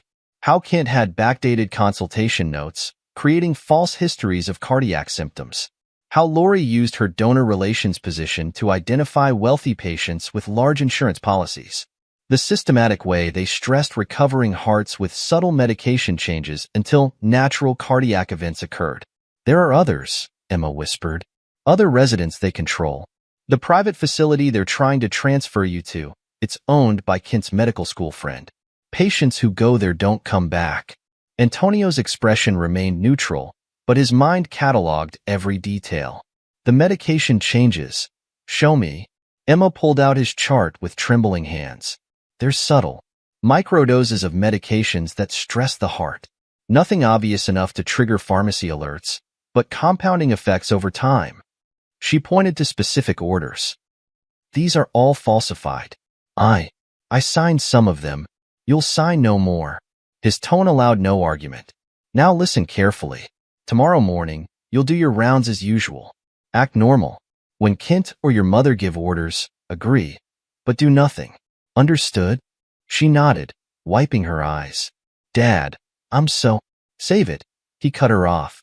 Redemption comes through actions, not words. Go. After she left, Antonio activated his phone. The call was answered on the first ring. Jake. Time to call in that favor from Reuben Benton. The next morning brought a flurry of activity. Jake arrived early, carrying coffee and a thick folder of flight logs. Reuben's on board, he reported quietly. Been wanting to nail Kent since his Portland days. I've got documentation of every suspicious patient transfer over the last 6 months. All terminal patients, all wealthy, all dead within days of reaching his friend's private facility. Good. Antonio reviewed the logs. Sarah's blocking their attempt to transfer me there. They'll try something else. As if on cue, Lori swept in, designer heels clicking against tile. Her smile was practiced, predatory. Darling, we've been discussing your care options. Kent knows an excellent private facility. Request denied. Sarachin entered behind her, hospital administrator's badge prominent. Hospital policy requires peer review for high-risk transfers. Dr. Peterson will be taking over Antonio's care. Kent appeared in the doorway, his usual smooth confidence cracking slightly. As department head, Sarah's voice could have cut steel. You're needed in the board meeting. Now. After they left, Sarah turned to Antonio. Reuben's people are in place. We've got FBI agents posing as orderlies on every shift. Security cameras have been adjusted to cover medication storage areas. They'll retaliate, Jake warned. Antonio's smile was cold. I'm counting on it. The counterattack came within hours. Anonymous complaints about Antonio's flight record appeared on Sarah's desk, alleging missed protocols and questionable decisions during critical transports. Amateur work, Jake scoffed, reviewing them. I've got witness statements and documentation for every flight, every decision, every outcome. More concerning was the leak about Emma's drug history to the medical board. But Sarah Chun was prepared. Complete rehabilitation records, she informed the hastily convened review committee, laying out documented evidence. Regular drug tests, counseling sessions, performance reviews. All clean. I can also provide documentation showing who accessed these confidential records without authorization. The committee members exchanged uncomfortable glances. Someone was facing serious HIPAA violations. Meanwhile, Antonio's watch kept recording. Late-night conversations between Kent and Lori grew increasingly desperate. The insurance companies auditing previous cases, Kent hissed during one midnight visit. We need to finish this now. Then stop talking and do it. Lori's voice was ice. The transfer failed, but we still have medication access. Make it look natural, like the others. The final night arrived exactly as Antonio had predicted. His room was dark when Lori and Ken entered, carrying a new medication bag. Such a shame about these cardiac complications, Lori sighed, her voice dripping false concern. At least the triple payout will secure Emma's future. Speaking of payouts, Antonio's voice caused them both to freeze as he sat up, removing his oxygen mask. You should have checked my watch more carefully, honey. It records everything within 20 feet, including your murder plot. The lights flashed on.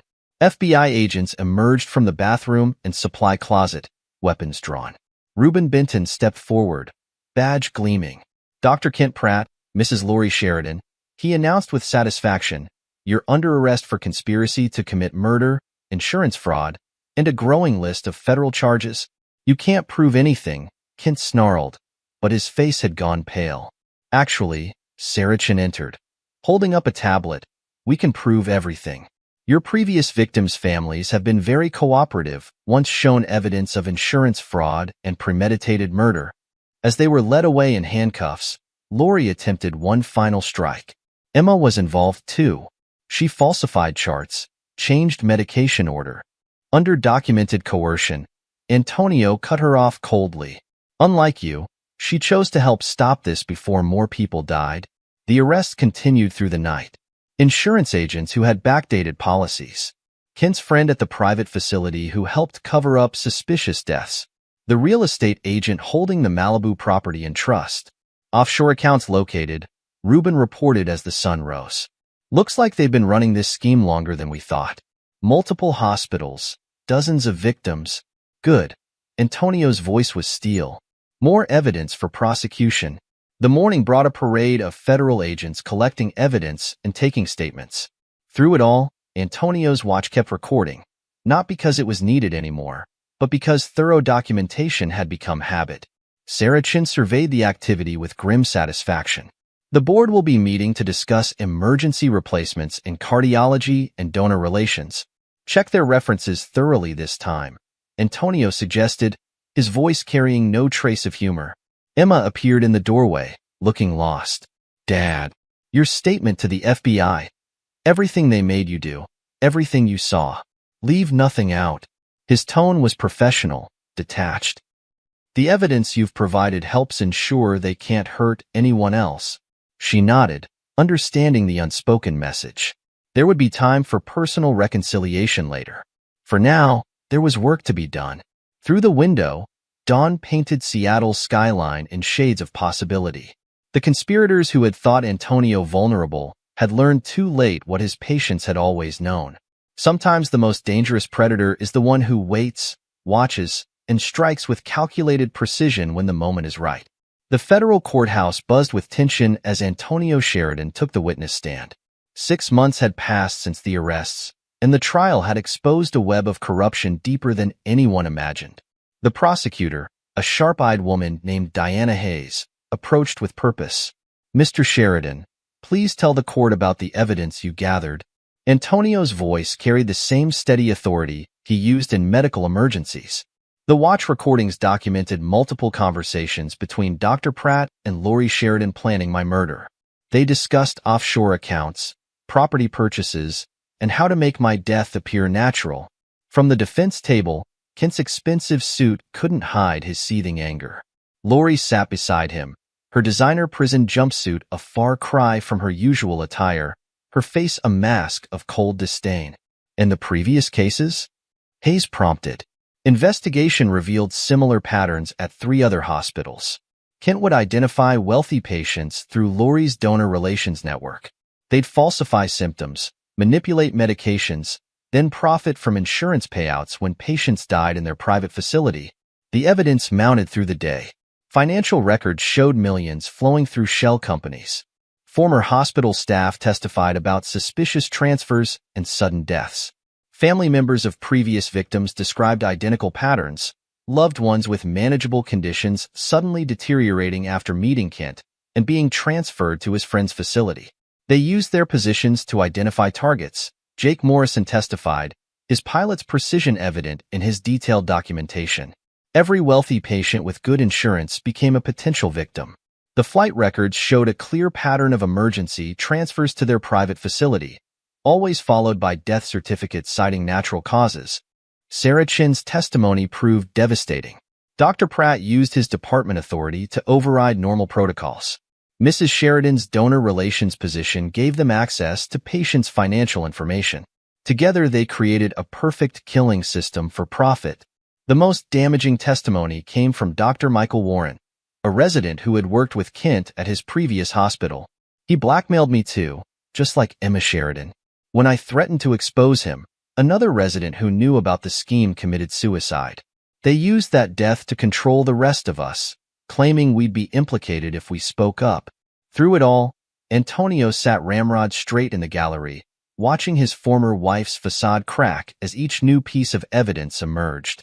When she finally took the stand in her own defense, her attempt at playing the victim fell apart under cross-examination. "You expect us to believe you were unaware of these deaths?" Hayes demanded. "I was just doing my job." Lori's voice dripped contempt. "Finding donors, building relationships. If some of them happened to die under Kent's care, that's hardly my. Yet you purchased property in Malibu 3 months before attempting to murder your husband," Hayes cut in. "Property paid for with money traced directly to previous victims' insurance payouts." Antonio was a fool, Lori snapped, her mask finally slipping. So concerned with saving lives, he never saw the opportunity. "Do you know what it's like being married to someone so blindly righteous?" Kent understood ambition. He knew how to turn all those dying patients into something useful. The jury took less than 6 hours to reach a verdict. Kent stood arrogantly as the forewoman read the charges, his confidence crumbling with each guilty. 30 years for conspiracy to commit murder. 30 more for the deaths at previous hospitals. Additional decades for fraud, racketeering, and money laundering. Lori's sentencing came next. She remained coldly composed until the judge spoke. "Your actions betray not just your marriage vows, but the fundamental trust between medical institutions and the public," he declared. "You used your position to identify victims, exploited families at their most vulnerable, and attempted to murder your own husband for profit. 30 years seems insufficient, but it's the maximum I can impose." As they were led away, Lori turned to Antonio. "I hope you're satisfied with your moral victory. Was it worth destroying everything we built?" Antonio's response was calm, measured, and final. "We built nothing. I saved lives while you plotted deaths. The only difference is now everyone knows exactly what you are." The aftermath brought changes. Emma testified about her coerced involvement in exchange for immunity. Her voice shook as she detailed how they'd exploited her addiction and threatened her career. "I started using Adderall during intern year," she admitted to the court. "Kent found out, offered to help keep it quiet. Then they started small, asking me to adjust medication orders, sign off on chart changes. When I realized what was happening to the patients, they threatened to expose my drug history, said I was already implicated, would lose my medical license." The judge recommended minimum immunity requirements in exchange for her cooperation. Within a week, Emma transferred to Chicago's trauma unit. Her goodbye with Antonio was brief, professional. She left a letter he filed away unopened in his desk, marked simply "past complications." Later, cameras caught Kent's private facility being raided, his medical school friend led away in handcuffs. The forensic audit revealed dozens of suspicious deaths, each following the same pattern. Wealthy patients transferred in, massive insurance payouts transferred out. They found offshore accounts totaling millions, Sarah Chin reported, reviewing the final case files in Antonio's office. Every victim's insurance payout, every property deal, all perfectly documented by their own greed. "And the Malibu property?" Antonio asked, though he already knew. "Seized along with everything else. The federal prosecutor is arranging for proceeds to go to the victims' families." Antonio nodded, satisfied. Justice had its own kind of precision, not unlike the medical calculations he made every day in the air. The correct diagnosis, the proper treatment, the right outcome. It all came down to paying attention to details. Weeks passed. The media circus faded. Antonio returned to his trauma flights, the familiar thrum of helicopter blades drowning out courtroom echoes. Each mission reminded him why he'd chosen this path. Not for profit or power, but for the fundamental duty to preserve life. The letters from Emma arrived monthly, postmarked from Chicago. Each one went unopened into the desk box labeled past complications. Some wounds needed time before examination, and Antonio had learned that timing was everything in medicine, in justice, and in healing. Saracen transitioned out of hospital administration but continued working with oversight committees, using lessons from the case to protect other institutions. Together, they turned their experience into reform, establishing protocols to catch similar schemes before they claimed more victims.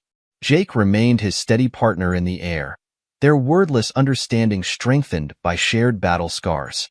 They never discussed the trial, but their flight logs became even more detailed, every decision documented with meticulous care. Antonio's legitimate insurance payout could have bought beachfront property in any exclusive neighborhood. Instead, he chose a modest house on Oregon's quiet coast, far from Malibu's pretension. The view wasn't as spectacular, but it was honest, like the work that paid for it. In the end, the biggest change wasn't in policies or procedures. It was in perspective. Every Thursday evening, after his last flight shift, Antonio would take a moment to watch the sunset from 2,000 feet. From that height, the line between light and shadow was crystal clear. He'd learned that some people chose the shadows, turning medicine's healing purpose into a weapon for profit. His job wasn't to understand them or to regret their choices. His job was to recognize the darkness when it appeared, stand against it without flinching, and always fly toward the light of dawn. The helicopter's radio crackled. Another emergency, another life hanging in balance. Antonio pushed memories aside, focusing on the coordinates with professional precision. The past had its place, filed away in courthouse records and desk drawers. The future waited in the next rescue, the next flight, the next chance to prove that even in medicine's darkest corners, there were still those who remembered their fundamental oath. First, do no harm. And for Antonio Sheridan, that was enough. Epilogue. 5 years later, the federal maximum security prison's visitor room remained as austere as the day Lori Sheridan first entered it. 5 years into her 30-year sentence, the former donor relations director's designer confidence had eroded into institutional monotony. Her orange jumpsuit hung loose on her frame, expensive highlights grown out to reveal steel gray roots. The guard's voice echoed. Visitor for Sheridan. Saracen sat across the table, official paperwork in hand. Your appeal was denied. Again. Get out. Lori's voice had lost its smooth, manipulative edge, replaced by bitter harshness. You'll want to hear this, Sarah continued, unmoved. The feds found another offshore account.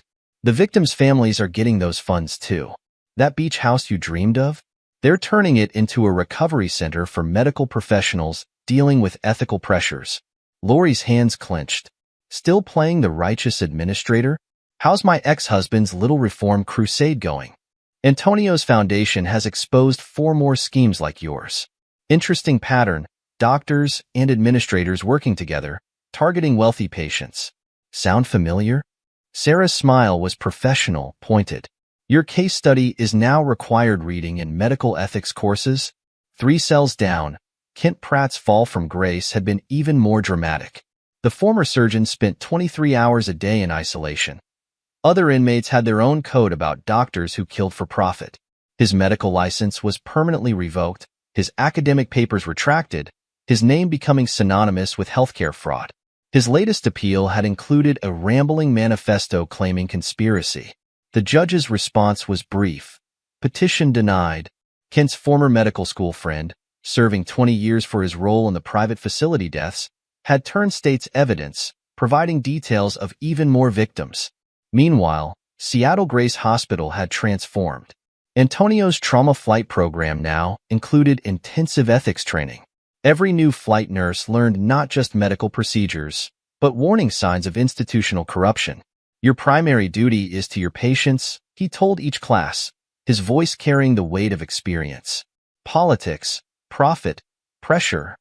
None of that matters at 2,000 feet with a life in your hands. Jake Morrison, still his pilot after 25 years, would add his own lessons. Document everything. Trust your instincts. And if something feels wrong, it probably is. Their partnership had become legendary in emergency response circles. Each flight logged with military precision, every decision documented, creating an unbreakable chain of accountability. Sarah Chin's retirement from hospital administration hadn't slowed her down. The foundation she and Antonio started had grown into a national watchdog organization. They provided anonymous reporting systems, legal support, and protection for medical professionals facing ethical dilemmas. "We lost 2 residents to suicide because they felt trapped," she reminded oversight committees. "That never happens again." Emma found her own path to redemption in Chicago. Rising to chief resident, she channeled her experience into protecting new doctors from similar exploitation. Her trauma unit became known for both medical excellence and ethical integrity. Her monthly letters to Antonio continued, still filed unopened in his desk, but recently, he'd moved them to a new box labeled Future Considerations. Some wounds healed enough to examine, given time. The Oregon Coast House proved perfect for Antonio's needs. Close enough to his flight duties, far enough from painful memories. On clear evenings, he'd watch the sunset from his deck, the same time he used to view it from the helicopter. The final ironies proved fitting. Lori's carefully hidden funds now supported whistleblower programs. Kent's private facility became a treatment center for impaired medical professionals. Their elaborate scheme to profit from death instead strengthened protections for life. Prison reports showed their true characters. Lori attempted to manipulate other inmates, only to find her tactics useless in a world where designer smiles meant nothing. Kent's arrogance crumbled into paranoid isolation, his surgeon's hands now used only to write failed appeals. They aged separately, similarly. Each court rejection, each seized asset, each new revelation of their crimes stripped away more of their carefully constructed facades. The beautiful socialite and ambitious surgeon reduced to cautionary tales in medical ethics lectures. Their victims' families found different forms of closure. Some used the recovered funds for medical scholarships. Others established patient advocacy programs. All ensured their loved ones' deaths served to protect future patients. Antonio's foundation grew beyond its origins. They trained hospital staff to recognize warning signs, provided legal resources for ethical challenges, and maintained a database of suspicious patterns in patient care. "The system only works if we protect those who protect patients," he would tell medical boards. His testimony helped pass legislation strengthening whistleblower protections in healthcare. Jake still flew their regular routes, their weekly sunset flights now a tradition. They'd added a 3rd seat for training new flight nurses, passing on lessons learned at terrible cost. Sarah Chin's oversight committees expanded nationally. "Corruption thrives in shadows," she testified before medical boards. "Our job is to keep the lights on." Emma's trauma unit in Chicago became a model program, combining intensive medical training with ethical leadership. Her residents learned early that moral courage was as vital as medical skill. The desk box of her letters remained ready. When the time came to open them, Antonio knew the conversations would be about future healing, not past wounds. The final word came through official channels. Lori and Kent's last appeal had been rejected. The court's language was unmistakable. They would serve every day of their 30 years. In his Oregon home, Antonio filed the notice without comment. Tomorrow would bring new flights, new patients, new chances to prove that medicine's highest purpose remained unchanged. To heal, to protect, to serve life rather than profit from death. The helicopter waited on its pad, blades ready to turn, Jake checking the pre-flight list with characteristic precision. Another trauma call, another life hanging in balance. Some chose darkness, others chose light. Antonio Sheridan had always known which way to fly. This is where our story comes to an end. Share your thoughts in the comment section. Thanks for your time. If you enjoy the story, please subscribe to this channel. Click on the video you see on the screen, and I will see you there.